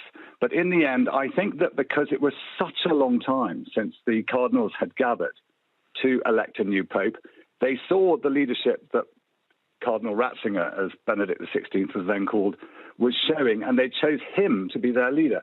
Whether he thought of himself as a bridge at that time, I don't know. After all, the whole title of pope is pontiff, which means bridge from the understanding on earth to the belief in Christ and Christianity. But whatever he did become that bridge, because the reforming zeal that we have witnessed in Francis also created a sort of reaction in some Roman Catholics who cleaved hold of the traditionalism of Benedict XVI. And there was, during Benedict XVI's later time, a sort of division. For some Catholics, they still saw him as the real Pope. But he has died today at the end of a very long life, in which I am sure that in every way he has tried to serve.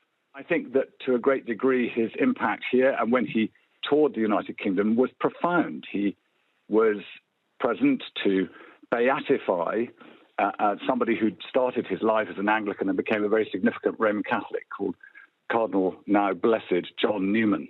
And all these impacts were very great and part of what he saw as his contribution as a steadying traditionalist who sought to cleave to the Latin Mass, which was a way in which Catholics across the world would join together in the same language of Rome from ancient times.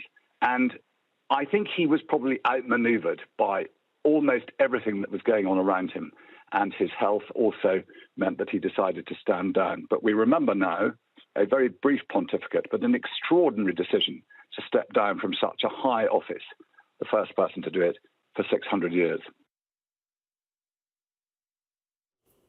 Well, if you're just joining us here on Sky News this morning, we have been covering the news that the Pope Emeritus Benedict XVI has died. He, of course, was the first pope in 600 years to resign from the post rather than rule for life.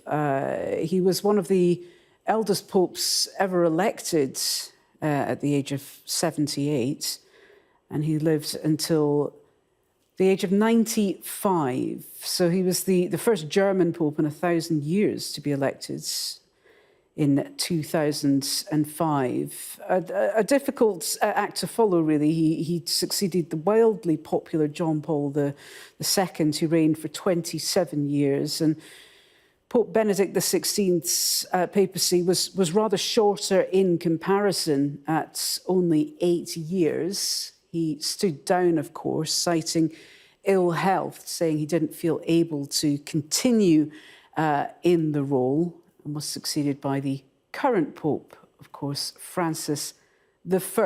Now, Pope Francis has said that he will hold the funeral for the Pope Emeritus Benedict XVI on January 5th. That will be held, of course, in St. Peter's Square. So Pope Francis is set to celebrate the funeral of his predecessor, Pope Benedict, on January 5th. We are, of course, awaiting more details from the Vatican as to what will happen. This is a very unusual situation, of course, given that normally when a pope dies, there is a whole ceremony to elect the successor. Of course, this is not the case now because Pope Francis is the serving pope. So a very unusual situation for the Catholic Church. Let's see if we can speak now to Cardinal Vince Nichols. He's the head of the Catholic Church in England and Wales. And it's good to have you with us here on Sky News. This is a very sad day, of course, for followers of the Catholic Church this morning, but also a very unusual situation that the Church finds itself in, isn't it? Yes, you're correct. Your comments are absolutely accurate. It's a sad day. It's a day that would inevitably come. And once we had that news last week, or earlier this week, that the Pope was declining in health, Pope Benedict, then I think it was just a matter of time. And I think Catholics know now what to do. We have a great tradition of praying for the dead, praying for those who have died, that God will receive them mercifully into his presence. I heard a lovely comment from Rome just a few days ago when one of the people there said, as Pope Benedict's health declined so rapidly, he said, the angels are gathering to carry him home. And that's what we know today. And we ask God to receive him gratefully, because he was a very faithful servant of the Church, of Christ, throughout his life.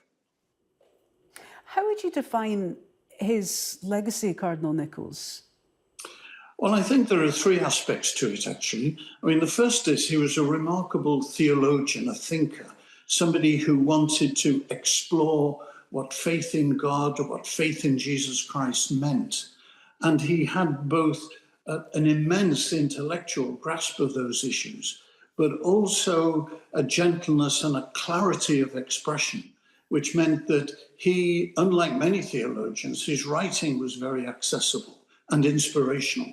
So he published 2 big volumes on the life of Jesus of Nazareth, which both explored critical issues of scriptural scholarship, but also opened up the life of Jesus to anybody who wanted to explore it a bit more. So a great theologian, one of the great theologians of the 20th century. Secondly, again, given his background and his life experience, more than any other pope, he understood democracy and the importance of democracy and the challenges that democracy faces. And he called insistently for a dialogue between the world of reason and the world of faith. He did that most eloquently here in London in 2010, when he addressed the great and the good assembled in Westminster Hall. And he talked about his esteem for British democracy and its institutions, but also its challenges. How do we come to know what is of moral imperative? Where do we get our deepest values from? And his challenge was that if they come no more than from a social consensus, then that's a real challenge for democracy, which can be abused. And I think as he saw that in his own country of Germany all those decades ago. And then thirdly, he struggled, as we all have done, with the terrible business of the sexual abuse of children by priests. I mean, he was the one who actually set the church on a course that we now speak of as zero tolerance. So when, for example, he was in charge of the doctrinal section of the Holy See, he personally instigated the laicization of over 400 priests because they had offended. He was saying, there's no place for you here. So I think that was a great struggle for him. But he brought those two great gifts as a theologian and as somebody who understood contemporary European society in particular. It's interesting you say that, because I guess in wider popular culture, that's not the image of Pope Benedict that we have. He was seen as certainly an academic, but certainly someone who was on the more conservative side of things. And the scandals really did seem to dog him somewhat. And it was a very short papacy. Do you think history will end up being rather kinder to him? Well, I think the fact is that categories of conservative and liberal don't quite fit. I mean, what Pope Benedict understood was, if you like, how our understanding of our faith and the teaching of the church develops with time and at the same time remains faithful. So he had those double concerns of development and fidelity. Now, another character who had those same concerns was Cardinal John Henry Newman, the great Victorian English churchman, who many people hold up as a hero of a liberal position. And that too doesn't quite fit. Pope Benedict had enormous admiration for John Henry Newman. And he came to this country when he came in 2010. One of the main reasons was to declare John Henry Newman to be a saint. So John Henry Newman, popularly thought of as liberal, Pope Benedict, popularly thought of as conservative. It just doesn't work like that. And I think both of them in different ways had these same preoccupations. Yes, the church's teaching and thought develops. Yes, it remains faithful to the sources that are given uniquely in what we call the revelation given by Jesus Christ. One thing perhaps that the Pope will be, the Pope Benedict rather, will be remembered for quite keenly is the fact that he did choose to resign. He chose to stand down, which is, I don't want to say unprecedented, but the Church does find itself in a rather unusual situation, doesn't it? Because one Pope has died and we still have a current serving Pope. Do you think that complicates things rather, or is this a sign of perhaps the Church modernising in some way? Well, I think that remains to be seen, quite frankly. I think people were quite astonished when Pope Benedict made that statement. And I remember it clearly. It was to a group of cardinals. I was not there. And he gave it entirely in Latin, which I think some of them didn't really understand. But when the news broke, it was a lot of readjusting to be done. And I think eventually people admired, if you like, his humility and his sense of the burden of the papacy, and that both with circumstances, his age and his health, this was not going to be something that he could continue. Now, whether that happens again, I've no more idea than you. I think the strong tradition is that a pope is elected and stays for life unless he becomes dramatically incompetent. And I would imagine that tradition will hold sway, at least for the time being. Okay. Well, we do know now, of course, that Pope Francis will celebrate the funeral on the 5th of January. This surely will give comfort to Catholics at this time, will it not? Of course. And I will make every effort to be there.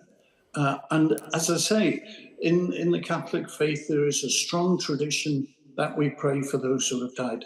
Our contact with them is not broken, it's changed. You know, in the eyes of faith, when a person dies, life is not ended, but it's changed.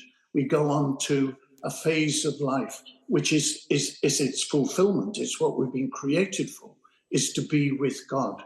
And so it's that entry into the next phase of life that we pray for Pope Benedict, as well as thanking God for the gifts which this man brought in his life of service to the Church. Immense gifts, very unique gifts, for which we are very, very grateful.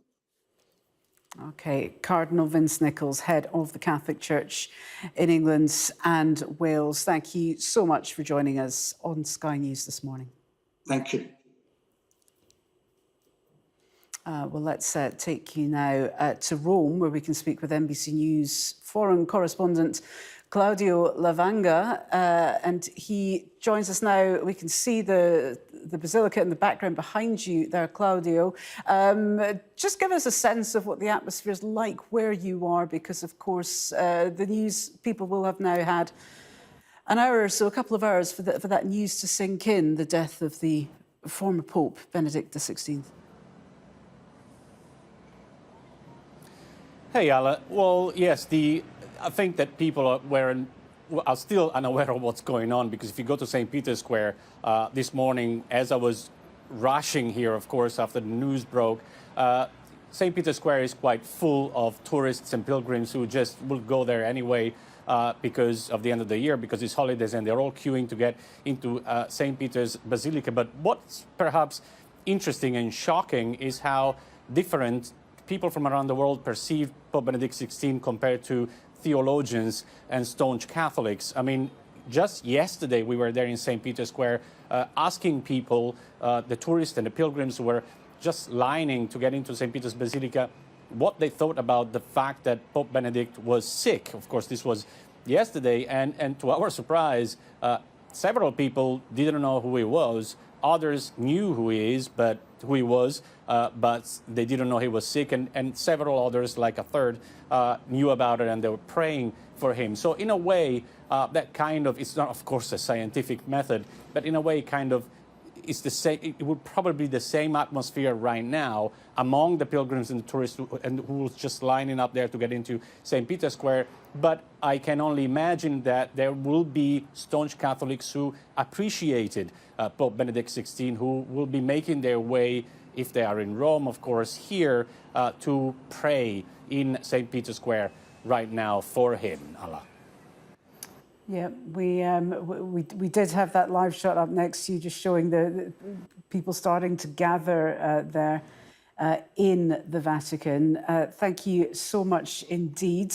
That's our NBC News foreign correspondent Claudio Lavanga there, just setting the scene for us from Rome. Well, let's stay with this. Joining us now is Sabah Ahmedi.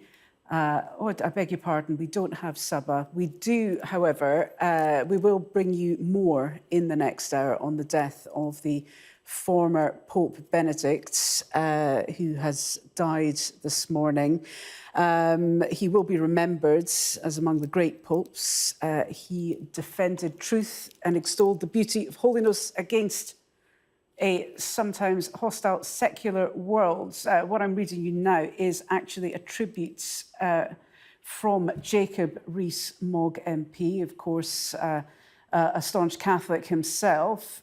He has said that Pope Benedict will be remembered as among the great popes. Jacob Rees-Mogg going on to say he defended truth and extolled the beauty of holiness against a sometimes hostile secular worlds. As the successor to St. Peter, he was a rock of faith. So Jacob Rees-Mogg there adding his tribute to the former Pope. And there have been more tributes coming in. The Prime Minister Rishi Sunak has also tweeted earlier this morning saying that I am saddened to learn of the death of Pope Emeritus Benedict XVI. The Prime Minister saying he was a great theologian whose UK visit in 2010 was an historic moment for both Catholics and non-Catholics throughout the country. And he's saying his thoughts are with Catholic people in the UK and around today. We'll have more of those tributes for you at the top of the hour. Do keep it here with us on Sky News.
This is Sky News at midday. The headlines. Former Pope Benedict XVI has died at the age of 95. The former Pope's death comes almost a decade after he stood down due to poor health.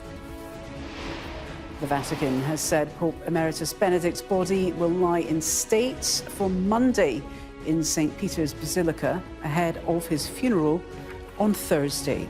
Also today, some, but not all, of the lionesses are recognised in the King's first New Year's Honours list.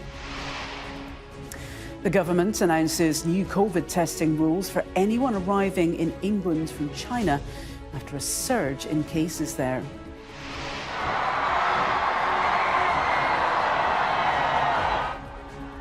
And New Year's Eve celebrations have begun with fireworks and a light show in Auckland, New Zealand.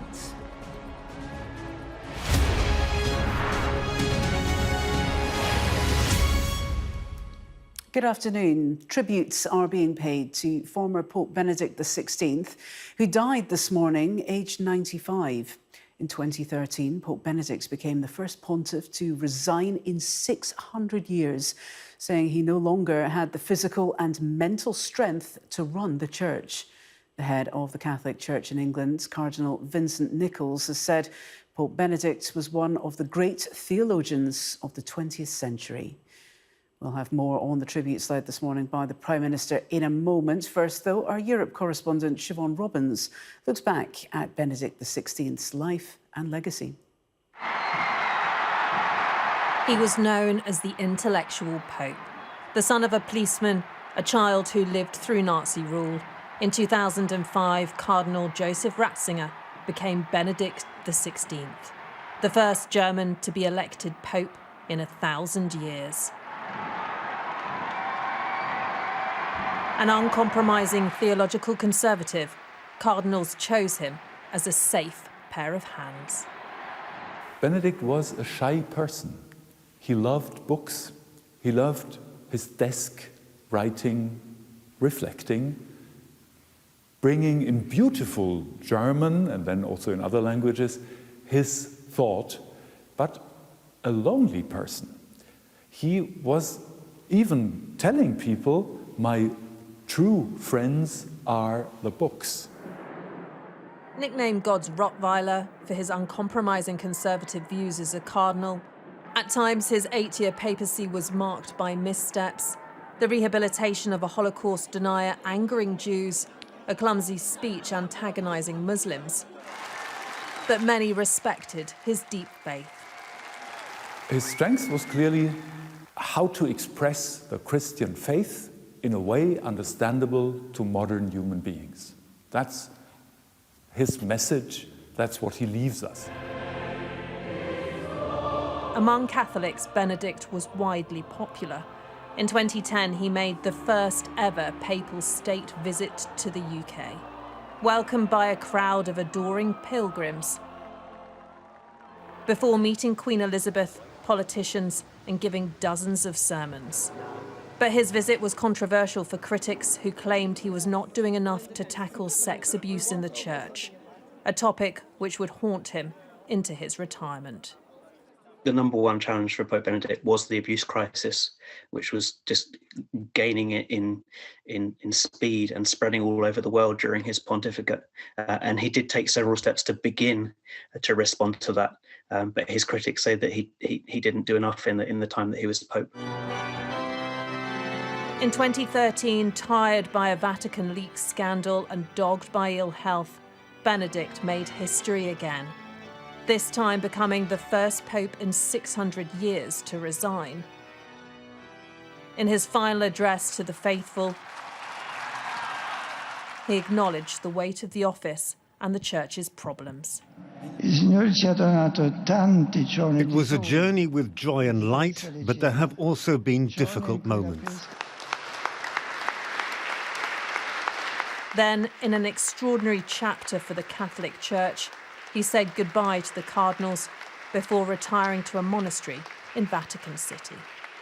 That was a remarkable step he made.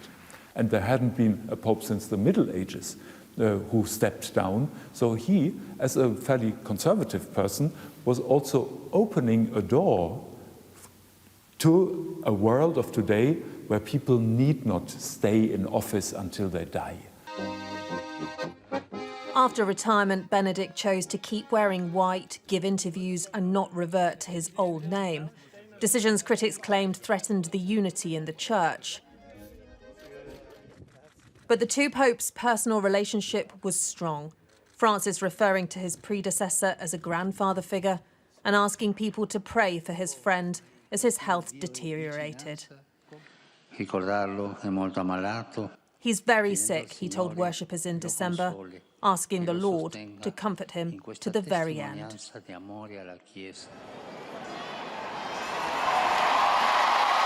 Today, Benedict is remembered again as millions of Catholics around the world pray for the man who led their church for almost a decade. Grazie, buonanotte. Grazie per tutti. Siobhan Robbins, Sky News. Well, let's get more now from NBC News foreign correspondent Claudio Lavanga. He joins us now from Rome. And Claudio, this is certainly, he was a very old man, the Pope Benedict XVI. So it's not really a surprise, this news, but still a shock nonetheless to the Catholic community. That's right, Hala. Well, the Pope, Pope Benedict XVI, of course, when he retired in 2013, he said it was going to kind of disappear from the eyes of the world. In a way he has, because he just hid into this remodeled monastery in the Vatican behind me. But he has made some appearances upon the invitation of Pope Francis to attend certain important ceremonies. And every time we saw him, let's say once or twice a year, he looked more and more frail. And that, of course, was really due to age. Lately, the people that managed to meet him in the monastery, he was receiving people when, he could, told the press that he had lost his voice, but he was still very much lucid, as the Vatican has said even yesterday or a couple of days ago in a statement following the revelation that he was very sick. So it comes to nobody's surprise, of course, that at that age, looking so frail and just slowly fading away, he has died, but certainly it still comes as a shock to the many Catholics around the world who got to know him, got to love him, got to appreciate his theology. This is what most people who are paying tributes these hours they refer to, that he was a great theologian. But as a matter of fact, this is kind of paves the way also to what's going to happen in the future, because one of the greatest legacy that he left, the Pope Emeritus, is the fact that he became the first Pope to resign after 600 years. And Pope Francis has said many, many times that he will do the same if he feels like that his health will not allow him to carry on to fulfill his ministry. And as we know, just recently in the past couple of weeks, he gave an interview to a Spanish newspaper in which he said that he even signed a resignation letter right away in 2013 after he was elected, where he says that if my health, for any reason, I am unable to continue in my pontificate, then you should just use this resignation letter. So while the Pope Benedict was alive, nobody expected Pope Francis to resign. Of course, you can't have three popes. I mean, two are, already a crowd. But what's going to happen now? I mean, Pope Francis now is still lucid. He's still, very much healthy in a way. His main problem is that he's got this big knee problem that makes it very difficult for him to walk around. But what's going to happen in the next months or years if Pope Francis feels like he just can't carry on? We'll have to wait and see. Hala? Well, indeed. Claudio Lavanga, NBC News foreign correspondent, live for us from Rome. Thank you, Claudio. Well, as we've been saying, tributes for the former Pope have been pouring in. The Prime Minister, Rishi Sunak, tweeted saying, "I am saddened to learn of the death of Pope Emeritus Benedict XVI. He was a great theologian whose UK visit in 2010 was an historic moment for both Catholics and non-Catholics throughout the country. My thoughts are with Catholic people in the UK and around the world today." The Labour leader, Sir Keir Starmer, said, "I am sorry to hear of the death of Pope Emeritus Benedict. His state visit in 2010 was a historic and joyous moment for Catholics in Britain. May he rest in peace." Well, the French President Emmanuel Macron has also tweeted saying, "My thoughts go out to Catholics in France and around the world bereaved by the departure of His Holiness Benedict XVI, who worked with soul and intelligence for a more fraternal world." The Conservative MP Jacob Rees-Mogg paid tribute to the former Pope, saying Pope Benedict will be remembered as among the great popes. He defended truth and extolled the beauty of holiness against a sometimes hostile secular world. As the successor to St. Peter, he was a rock of faith. May his soul and the souls of all the faithful departed, through the mercy of God, rest in peace. So that was Jacob Rees-Mogg MP, of course, very famously known as a Catholic in the United Kingdom. Now, in the past half an hour, we have also heard from Cardinal Vincent Nichols, the head of the Roman Catholic Church in England and Wales. It's a sad day. It's a day that would inevitably come. And once we had that news last week, or earlier this week, that the Pope was declining in health, Pope Benedict, then I think it was just a matter of time. And I think Catholics know now what to do. We have a great tradition of praying for the dead, praying for those who have died, that God will receive them mercifully into his presence. I heard a lovely comment from Rome just a few days ago when one of the people there said, as Pope Benedict's health declined so rapidly, he said, "The angels are gathering to carry him home."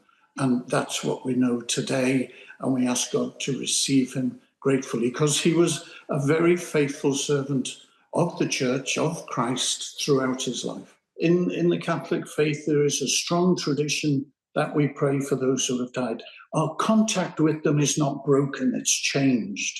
You know, in the eyes of faith, when a person dies, life is not ended, but it's changed.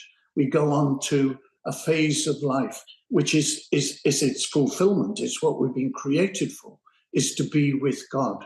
And so it's that entry into the next phase of life that we pray for Pope Benedict, as well as thanking God for the gifts which this man brought in his life of service to the Church.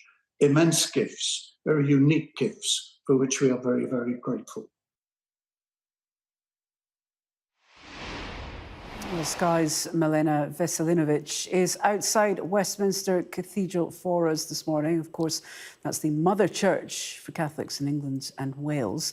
And Milena, what reaction have you been hearing there? Well, we spoke to people who had come out of Mass this morning. They had been told at the end of it that the former Pope had passed away and there was a prayer in his memory. It came as a surprise to everyone we spoke to. They were aware of his ill health, but they had not yet heard the news of his passing. And many were moved. We spoke to a woman who was actually encouraged to embrace Catholicism after seeing the former Pope Benedict during his visit to the UK in 2010 when he held a public vigil with the Archbishop of Canterbury. She said that she was so taken by emotion by what she witnessed that she decided to actually embrace Catholicism as her religion. We also spoke to people who had come here from Spain who go to church regularly. For them, he was a stalwart of Catholicism. They thought that he had led the church in what they described as a correct way, but in general, as such a powerful figurehead of an institution that matters to billions of people across the globe, he will be remembered throughout the day here at Westminster Cathedral. What is quite interesting is that a lot of the people who had come to Mass here were actually from Latin America, and perhaps that in a way reflects the burgeoning Catholicism in that part of the world compared to what have been declining church attending rates in places like Western Europe. But it would be interesting to see if Pope Francis, who had taken a slightly more, people would say, progressive tone in his tenure as Pope, if the passing of Pope Benedict, who was more of a conservative, would lead Catholicism in perhaps a new direction. That is something that we spoke to some of the people who were here. But for now, thoughts and prayers for him throughout the day, and people that we spoke to here say that they will keep him in their thoughts. Okay, Milena Veselinovic Live for us from Westminster Cathedral. Thank you so much, Milena. Let's bring you a little bit of breaking news now from Ukraine. And several large explosions have been felt in Kiev in the last few minutes. The city's mayor has just confirmed the news on social media, and that confirmation came just a couple of minutes after air raid sirens sounded right across Ukraine, with officials urging people to take cover. We'll bring you more on that as we get it. Also, this lunchtime, Vladimir Putin has been giving his New Year address. He has been accusing the West of cynically using Ukraine to destroy Russia. That New Year's message from Vladimir Putin coming, of course, just as those explosions have been ringing across out Kiev and the rest of the country. Again, we'll keep an eye on that for you. We'll bring you more as it comes in. Now, we've got some more news for you now, and 4 of England's lionesses are among those celebrated in the King's first New Year's honours list. Their head coach, Sarina Wiegman, who's Dutch, has also been made an honorary CBE. The Queen guitarist Brian May and the artist Grayson Perry have both been knighted. As Sky's Adele Robinson has been speaking to some of the recipients. The headline act of the New Year honours list. Queen guitarist Brian May will be one of the first to be knighted by the King. I'm thinking about my mum and my dad and how they would be so happy and proud and whatever, because we all want to please our mums and dads, don't we?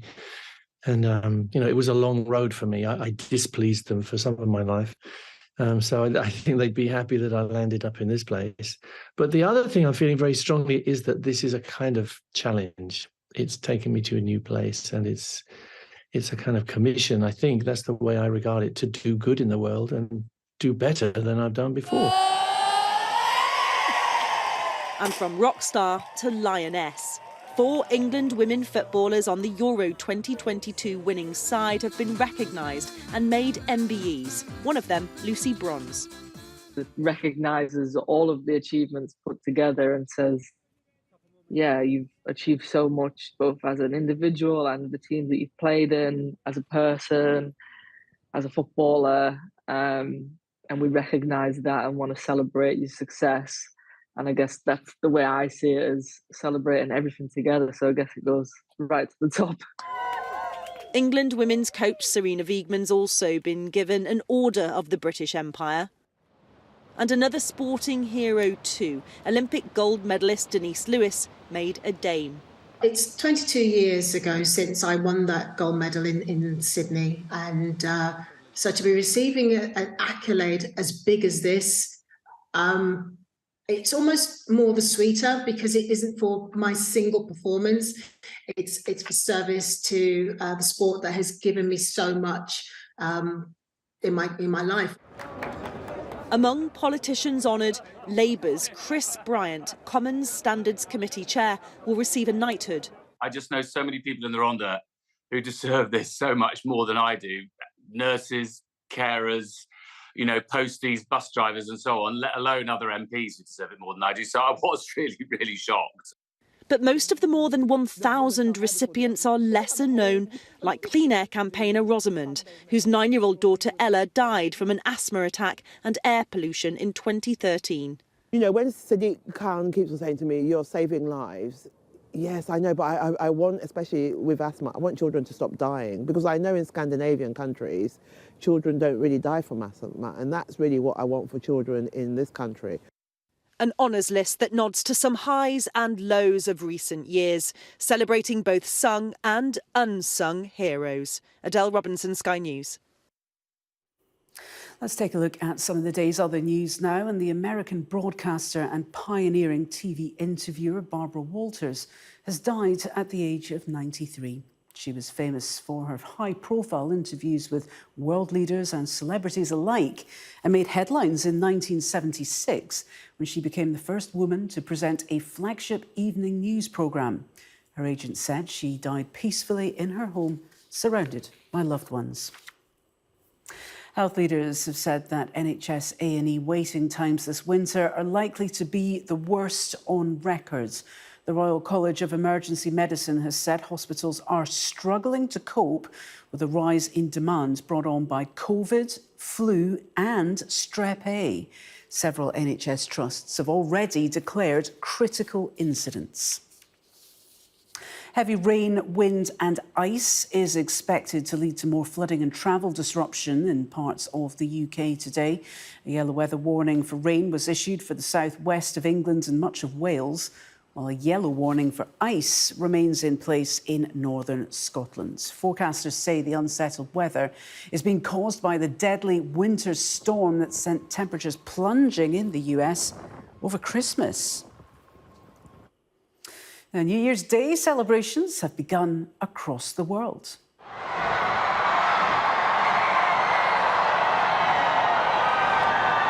New Zealand has entered 2023 with their New Year celebrations, including a fireworks and lights display in Auckland. Large crowds gathered at the city's Sky Tower after COVID restrictions forced them to be cancelled a year ago. The event included a laser, light and animation show, which took in several landmarks across the city. Well, Sydney always have a good display. We'll have that for you at 1 p.m. This is Sky News coming up. We'll have more on the breaking news that Pope Benedict XVI has died at the age of 95.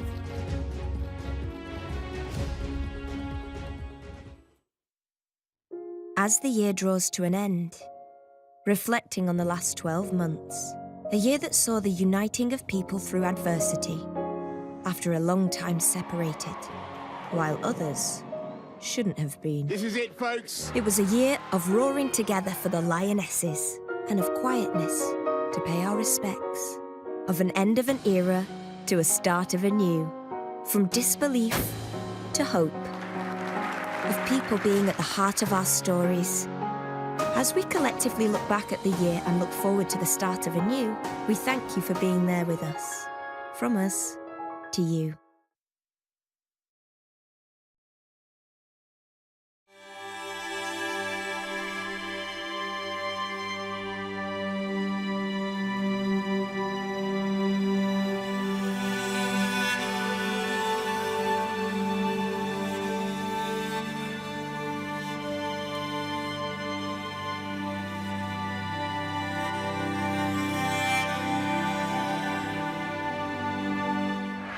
I'm Hannah Thomas-Peter, and I'm Sky's climate change correspondent.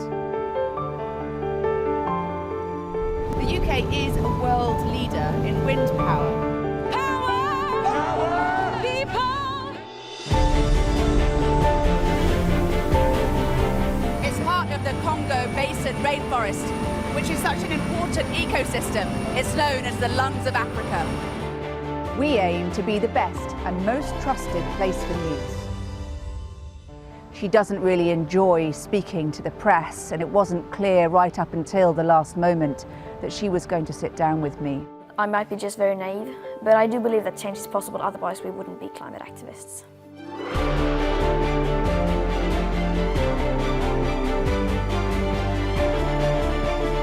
I'm confident for the last 30 years we have known how bad it is. I'm not here to apologize. I'm here to fight for the next step. You can see just the piles and piles of stuff, these sofas and people's desks and children's books. And you can see inside this home here, people trying to sort out their home. It's just been devastating. I think everything's at stake. The future of our planet, the future of the beauty around us, the future of you and me.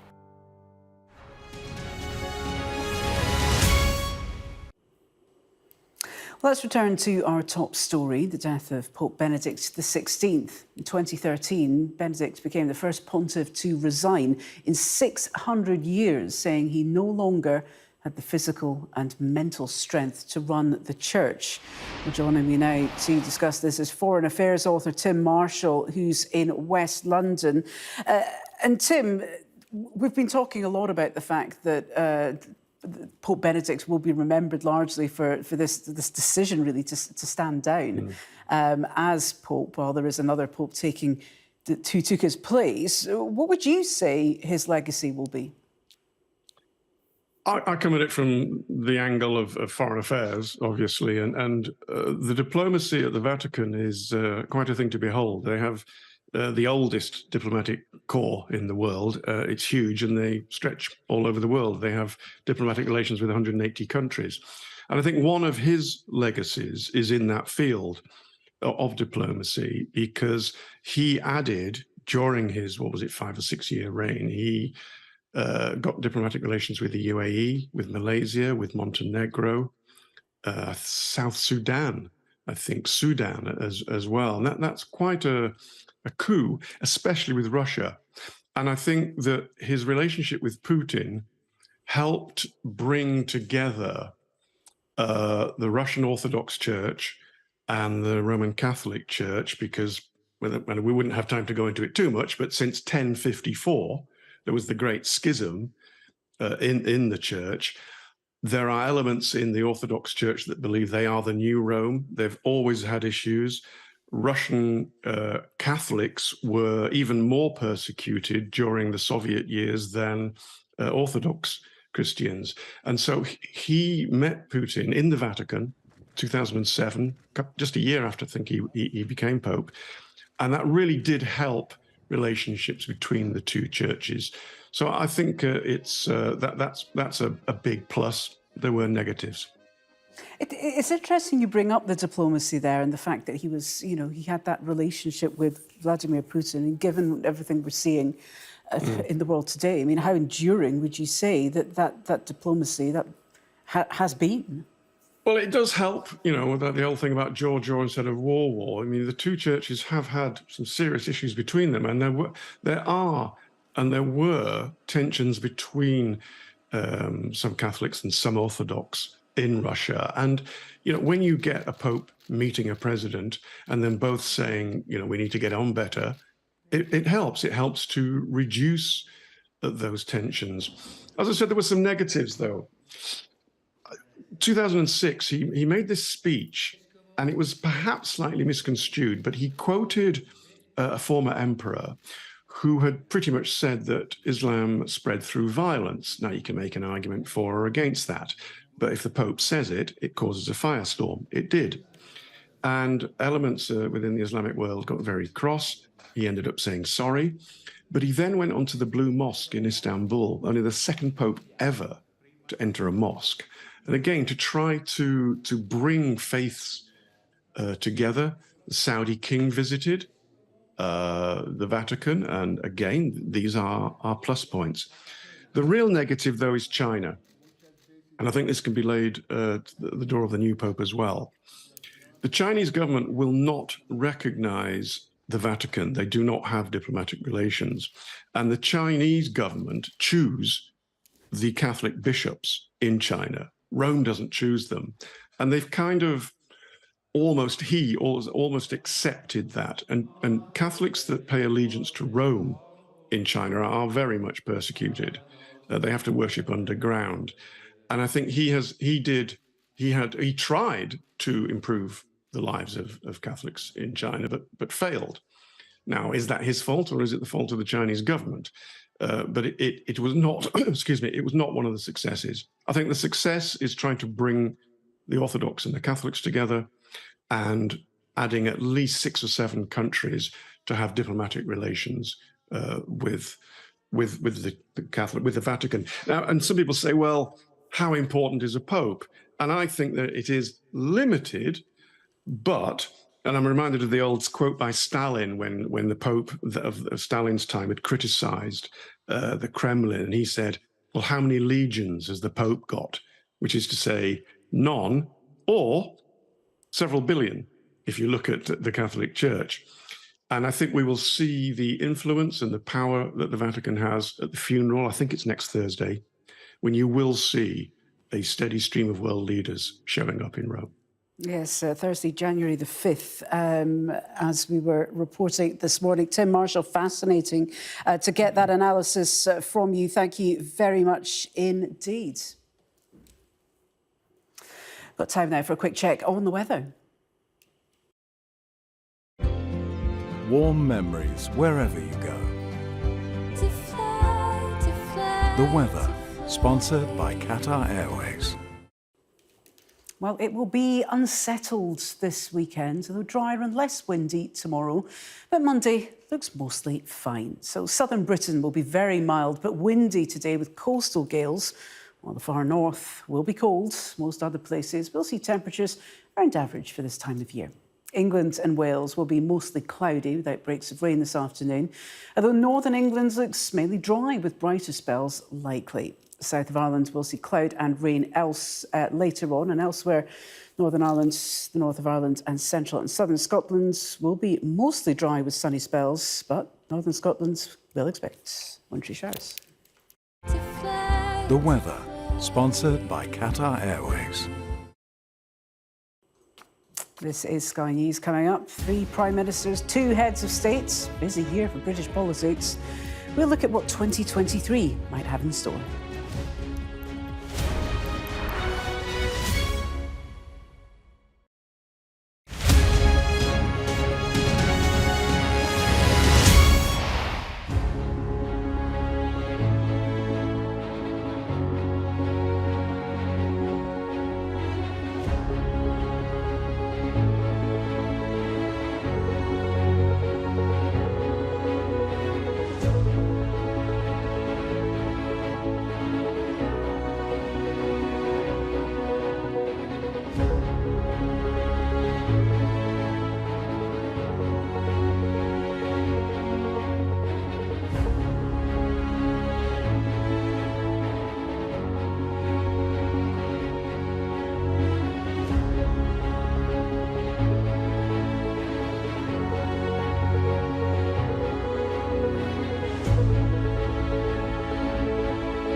This is Sky News. The top stories this hour. Former Pope Benedict XVI has died at the age of 95.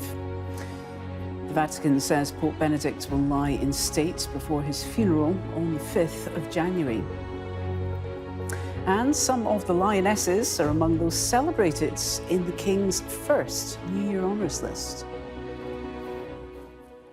I want to update you on the situation in Ukraine. A short time ago, we told you about air raid sirens sounding across the country this lunchtime with people asked to take shelter. The mayor of Kiev, Vitaly Klitschko, has issued a message on social media saying there are explosions in Kiev. Stay in shelters. One of the explosions rang out between residential buildings in the Solomiansk district of the capital. All services follow in place. Explosions also took place in the Peschersk district and Holosivsk districts. There is destruction, rather. Rescuers and medics follow to the places. Let's cross now to our correspondent Yusra El-Bagir. She joins us now live from Kiev now. Yusra, did you hear those air raid sirens? Can you just give us a sense of what's happening there right now? Yeah, I mean, we heard the air raid sirens, and around 30 to 40 minutes later, we heard the blast. There have been 10 blasts confirmed in Kiev so far. And just as we came out, we saw plumes of smoke rising above the buildings here in the capital. Well, we're getting reports that this is widespread south and west of the country, and even 2 Russian drone attacks in the west. And this is just 2 days after a mass attack, 69 rockets fired into Ukraine from Moscow. And this is New Year's Eve. New Year's is the most celebrated holiday here in Ukraine, and Moscow is sending a very, very strong message. Is there any indication, Yusra, of the damage that's been sustained at this time? I mean, we're still figuring out how much damage has been caused, but that confirmation from the mayor that a blast was in a residential area is very concerning.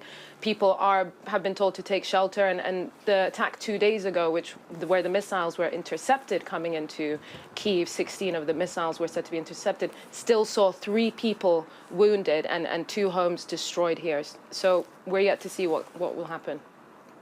OK, Yusra El-Bagir there giving us the latest from Kiev in Ukraine. Yusra, thank you. Rishi Sunak has warned the UK's problems won't go away in 2023 as he shared his New Year's message after what has been a challenging year for so many.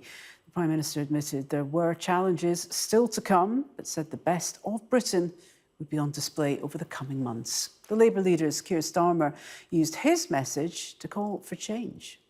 I'm not going to pretend that all our problems will go away in the new year.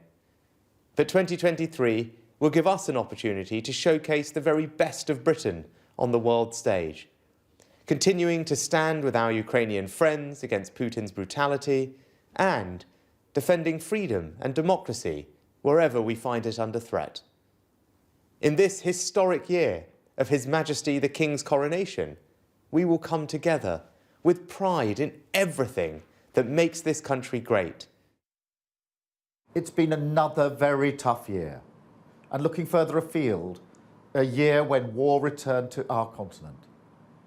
This new year, we must once again stand by the people of Ukraine, who've shown such bravery fighting for their liberty. And we must renew our vow to change our country for the better.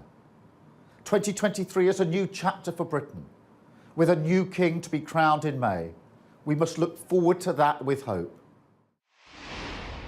Well, our political correspondent Rob Powell joins us now from Westminster. And Rob, a recognition there from both leaders that 2022 has been a year they'd quite be happy to see the back of, really. Yeah, I thought both messages were pretty downbeat. I think taken as a whole, though, when you look at the texts of both of them, Sir Keir Starmer's was maybe a touch more optimistic. That's potentially not really surprising, given the political state of both the parties at the moment. Labour consistently leading the Conservatives in the polls. But I think it's also down to the sort of political messaging that both men want to send out to the public right now. Taking Rishi Sunak first, he knows that all of the issues, the problems, the challenges people are facing at the moment with the economy, with inflation, with energy prices, they aren't going to go away in the immediate future. And in the immediate months ahead, they're probably going to get worse. And the whole point of Rishi Sunak, if you like, his whole raison d'etre and reason for being in number 10 is to be honest with the public about those challenges, to try and fix as many of them as he can, and crucially, to not sell false hope. That's why his message is maybe a little bit more downbeat when he talks about not pretending all of our problems will go away in the new year. I think, though, as we get deeper into the year, that political strategy, if you like, of being honest to the point of kind of abject bleakness, that will get less sustainable, because as MPs see that general election closing in, they will want something a little bit more optimistic, something that they can see that they can sell on the doorsteps. And I think they'll also want an indication of what Rishi Sunak stands for as a politician, beyond just being a bit of a political firefighter there to fix problems.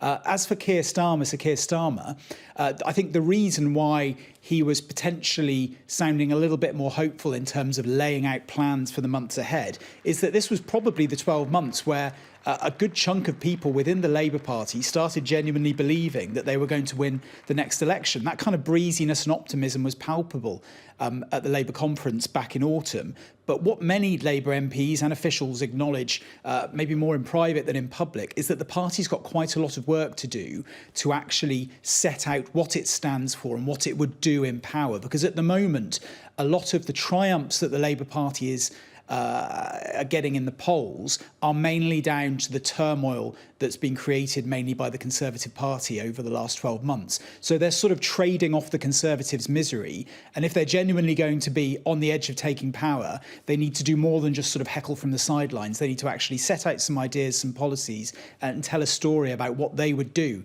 if they made it into government. OK, Rob Powell there, live for us in Westminster. Rob, thank you. Now, 2022 might have been a year of tumults in Westminster, but as we've just heard, political leaders are looking ahead to the challenges of the next 12 months. Our political correspondent Joe Pike has his predictions for 2023.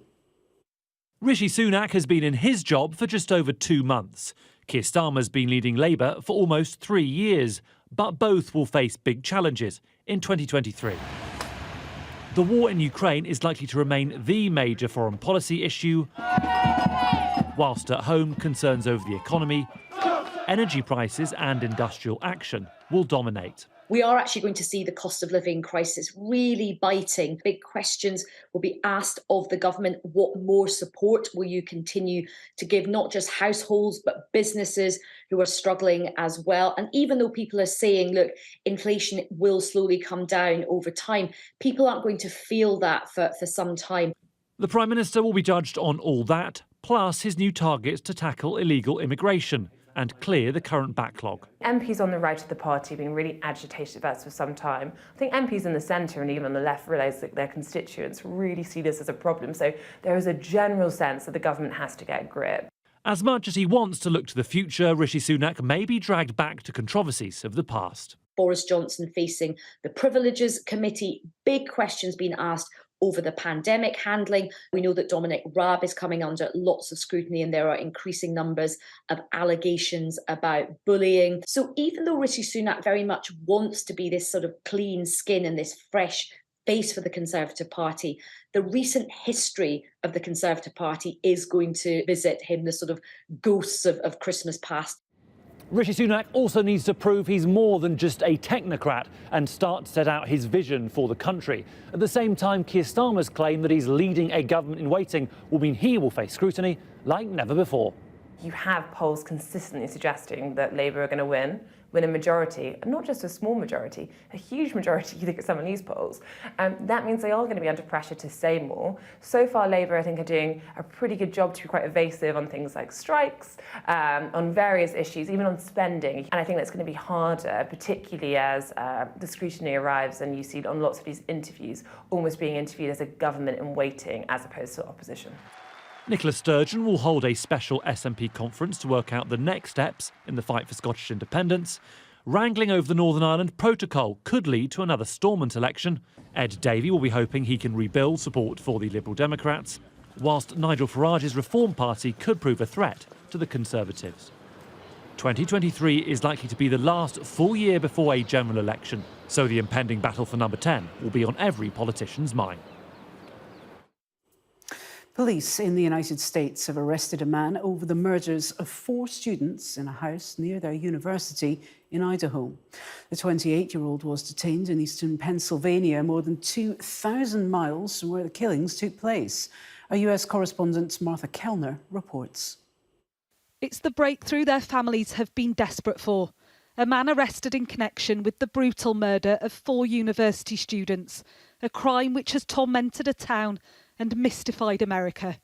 Housemates Kaylee Gonsalves, Madison Mogan and Xana Kernodle and Xana's boyfriend Ethan Chapin were stabbed to death in their beds in this student home in the small town of Moscow, Idaho. After 6 weeks and with fears that this case was going cold, their suspected killer was tracked down 2,500 miles away in Pennsylvania. 28-year-old Brian Kohberger was a criminology student at a nearby university. Brian Kohberger. This video shows him graduating from another university earlier this year. What I can tell you is we have an individual in custody who committed these horrible crimes, and I do believe our community is safe.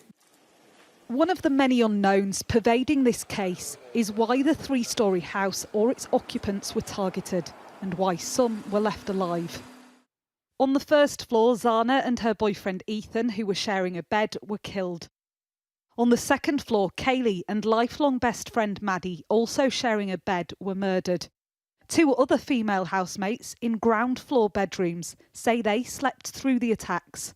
When they woke, they summoned other friends to the house, believing one housemate to be unconscious. Police have ruled them out as suspects. Police say they're still trying to build the case against Kohberger, appealing for the public to continue coming to them with information. This is not the end of this investigation. In fact, this is a new beginning. You all now know the name of the person who has been charged with these offenses. Please get that information out there. Please ask the public, anyone who knows about this individual, to come forward. Call the tip line.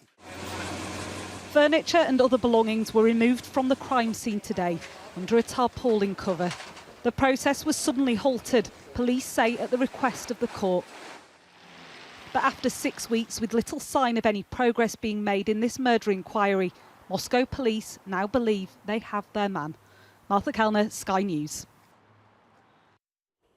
This is Sky News. Coming up, we'll have more reaction to the release of the New Year honours list. The actress and wildlife campaigner has been made a Dane.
I'm Stuart Ramsey, and I'm Sky's chief correspondent. We take you to the heart of stories that shape our world.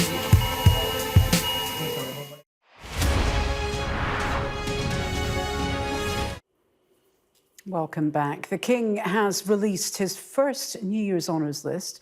And as you would expect, there's a mix of awards for people, famous or not, who have achieved remarkable things. Among them is Virginia McKenna, the actress and co-founder of the Born Free Foundation, which campaigns for animals to remain free from captivity, rather. Well, she's become a dame after decades committed to the work of her wildlife charity. And I'm very pleased to say that Lady Virginia and her son, the executive president of the Born Free Foundation, Will Travers, join me now. Many congratulations to you, Lady Virginia, on this honour that you've received. Well, thank you very much. I find it quite hard to know what to say, to be honest with you, because it's such an unexpected and such a great honour to have been recognised for our work, because I didn't do it all by myself, I can assure you. With Will and my late husband, Bill, we did it. We started it, the three of us together. It's a great honour, but, I mean, arguably, you've managed to, all three of you have managed to achieve great things. Just looking through the achievements the Born Free Foundation has managed to come up with. You've supported government legislation, you've contributed to the Animal Welfare Act, and you're still going now. I mean, what are you most proud of that you've achieved through the Born Free Foundation? I suppose the main thing is that, well, two things really. First of all, that we've encouraged people to look on other people as individuals and animals as individuals. No animal is the same as the next one. Like us, we're not the same as the neighbour next door. And that applies to animals too. We ought to look at, respect them, honour them, love them, care for them, not be cruel to them as individuals. Some will be more resilient than others, others won't.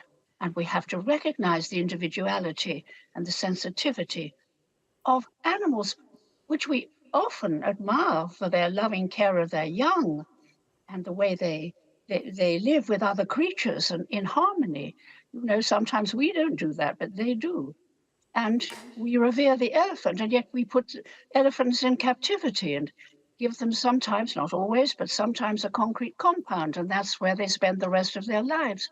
And that, to me, is not being kind to other creatures and teaching the wrong lesson to people who come and look at them. Absolutely. Well, I mean, we are a nation of animal lovers here in the UK. It's very rare to see an elephant in a concrete enclosure here in this country, and certainly the legislation that has been passed thanks to the work of the Born Free Foundation really has helped go some way towards making conditions a lot better for animals here in the United Kingdom. Would you say it's job done? Oh no, never. The job is never done. And you said, go some way. Some way, yes, but not enough. Not enough way. And I think we need to think much more deeply about this issue, especially for sentient beings like elephants, like all creatures. Frankly, we're not the only creature or living being that has feelings and emotions. Animals do as well. They have anger, they have pride, they have suffering, they have joy, as we do. And we should respect that and not think we are the master race, as it were. I don't know whether my son wants to add any more to that, more eloquently than me. Well, Paula, I think that you're very kind to say that we've made some progress. It's not just been us, of course, there's been many other groups. It's so wonderful to see that Brian May has also received a knighthood in the honours, not just for his amazing music, but for his campaigning work for animals. So we don't have wild animals in circuses anymore. We don't have any dolphins in Dolphinaria in the UK. We're beginning to look closely at the keeping of exotic animals as pets and whether that's appropriate. And keeping a wild animal as a pet seems to be inappropriate. In the United States, we've supported the recent passing of the Big Cat and Public Safety Act, which kind of fed off of what was shown in Tiger King, the keeping of large, dangerous wild animals for commercial exploitation by private individuals. That will that will come to an end as well. Fighting the ivory trade, the government here has been on the front foot as far as that is concerned, but my mum is right, there is so much more to do.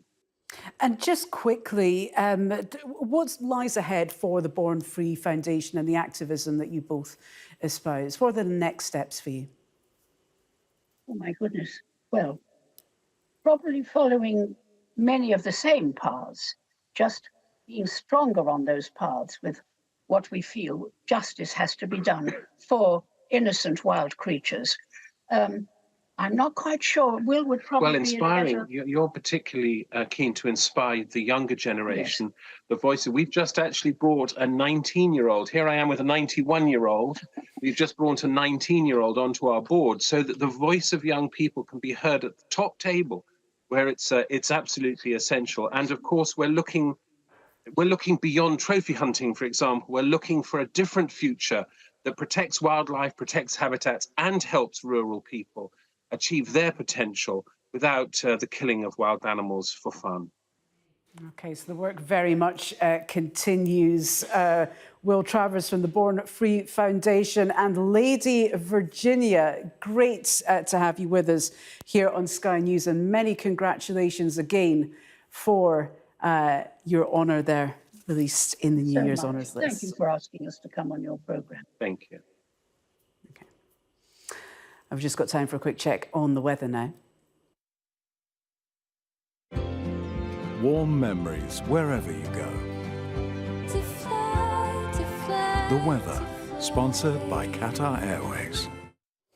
Well, it'll be an unsettled weekend, but drier and less windy tomorrow, and Monday looks mostly fine. Southern Britain will be very mild but windy today. Coastal gales on the far north, it is looking very cold. Most other places are set to see temperatures around average for this time of year. The weather, sponsored by Qatar Airways. This is Sky News. Coming up, we'll take you live to Sydney, where they're just about to bring in the new year. What's sure to be a spectacular display.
Let's take you live now to Sydney, Australia, where New Year's Eve celebrations are about to begin. A quick warning, there will be some flashing images soon.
Well, there we have it. Sydney, Australia, welcoming in 2023 in style with that spectacular fireworks display along the Sydney waterfront.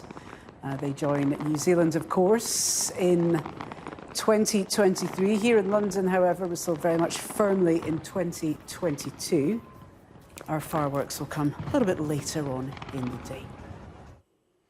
Well, let's take you now to the top story, of course. Tributes are being paid to former Pope Benedict XVI, who died this morning, aged 95.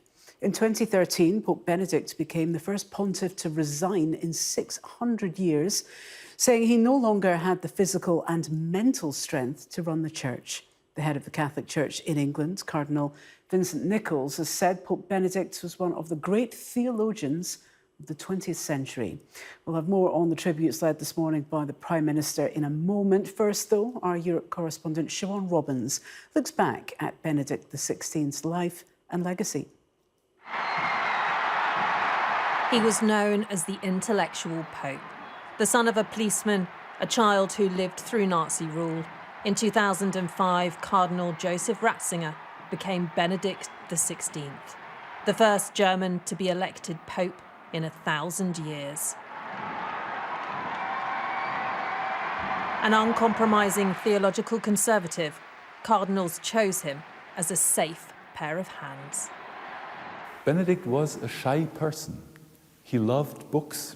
He loved his desk, writing, reflecting, bringing in beautiful German and then also in other languages his thought, but a lonely person. He was even telling people, my true friends are the books. Nicknamed God's Rottweiler for his uncompromising conservative views as a cardinal, at times his 8-year papacy was marked by missteps, the rehabilitation of a Holocaust denier angering Jews, a clumsy speech antagonising Muslims. But many respected his deep faith. His strength was clearly how to express the Christian faith in a way understandable to modern human beings. That's his message, that's what he leaves us. Among Catholics, Benedict was widely popular. In 2010, he made the first ever papal state visit to the UK, welcomed by a crowd of adoring pilgrims. Before meeting Queen Elizabeth, politicians, and giving dozens of sermons.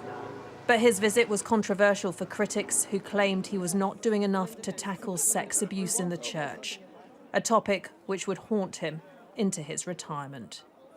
The number one challenge for Pope Benedict was the abuse crisis, which was just gaining it in speed and spreading all over the world during his pontificate.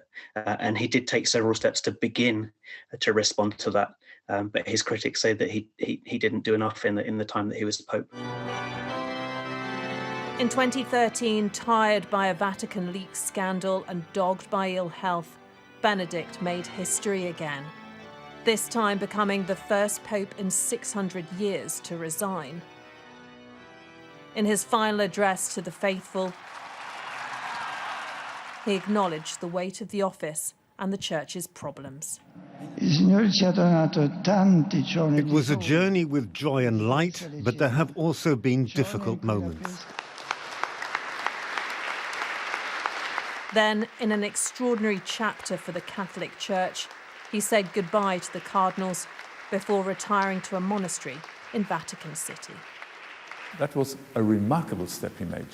And there hadn't been a pope since the Middle Ages who stepped down. So he, as a fairly conservative person, was also opening a door to a world of today where people need not stay in office until they die. After retirement, Benedict chose to keep wearing white, give interviews, and not revert to his old name. Decisions critics claimed threatened the unity in the church. But the two popes' personal relationship was strong, Francis referring to his predecessor as a grandfather figure and asking people to pray for his friend as his health deteriorated. He's very sick, he told worshippers in December, asking the Lord to comfort him to the very end.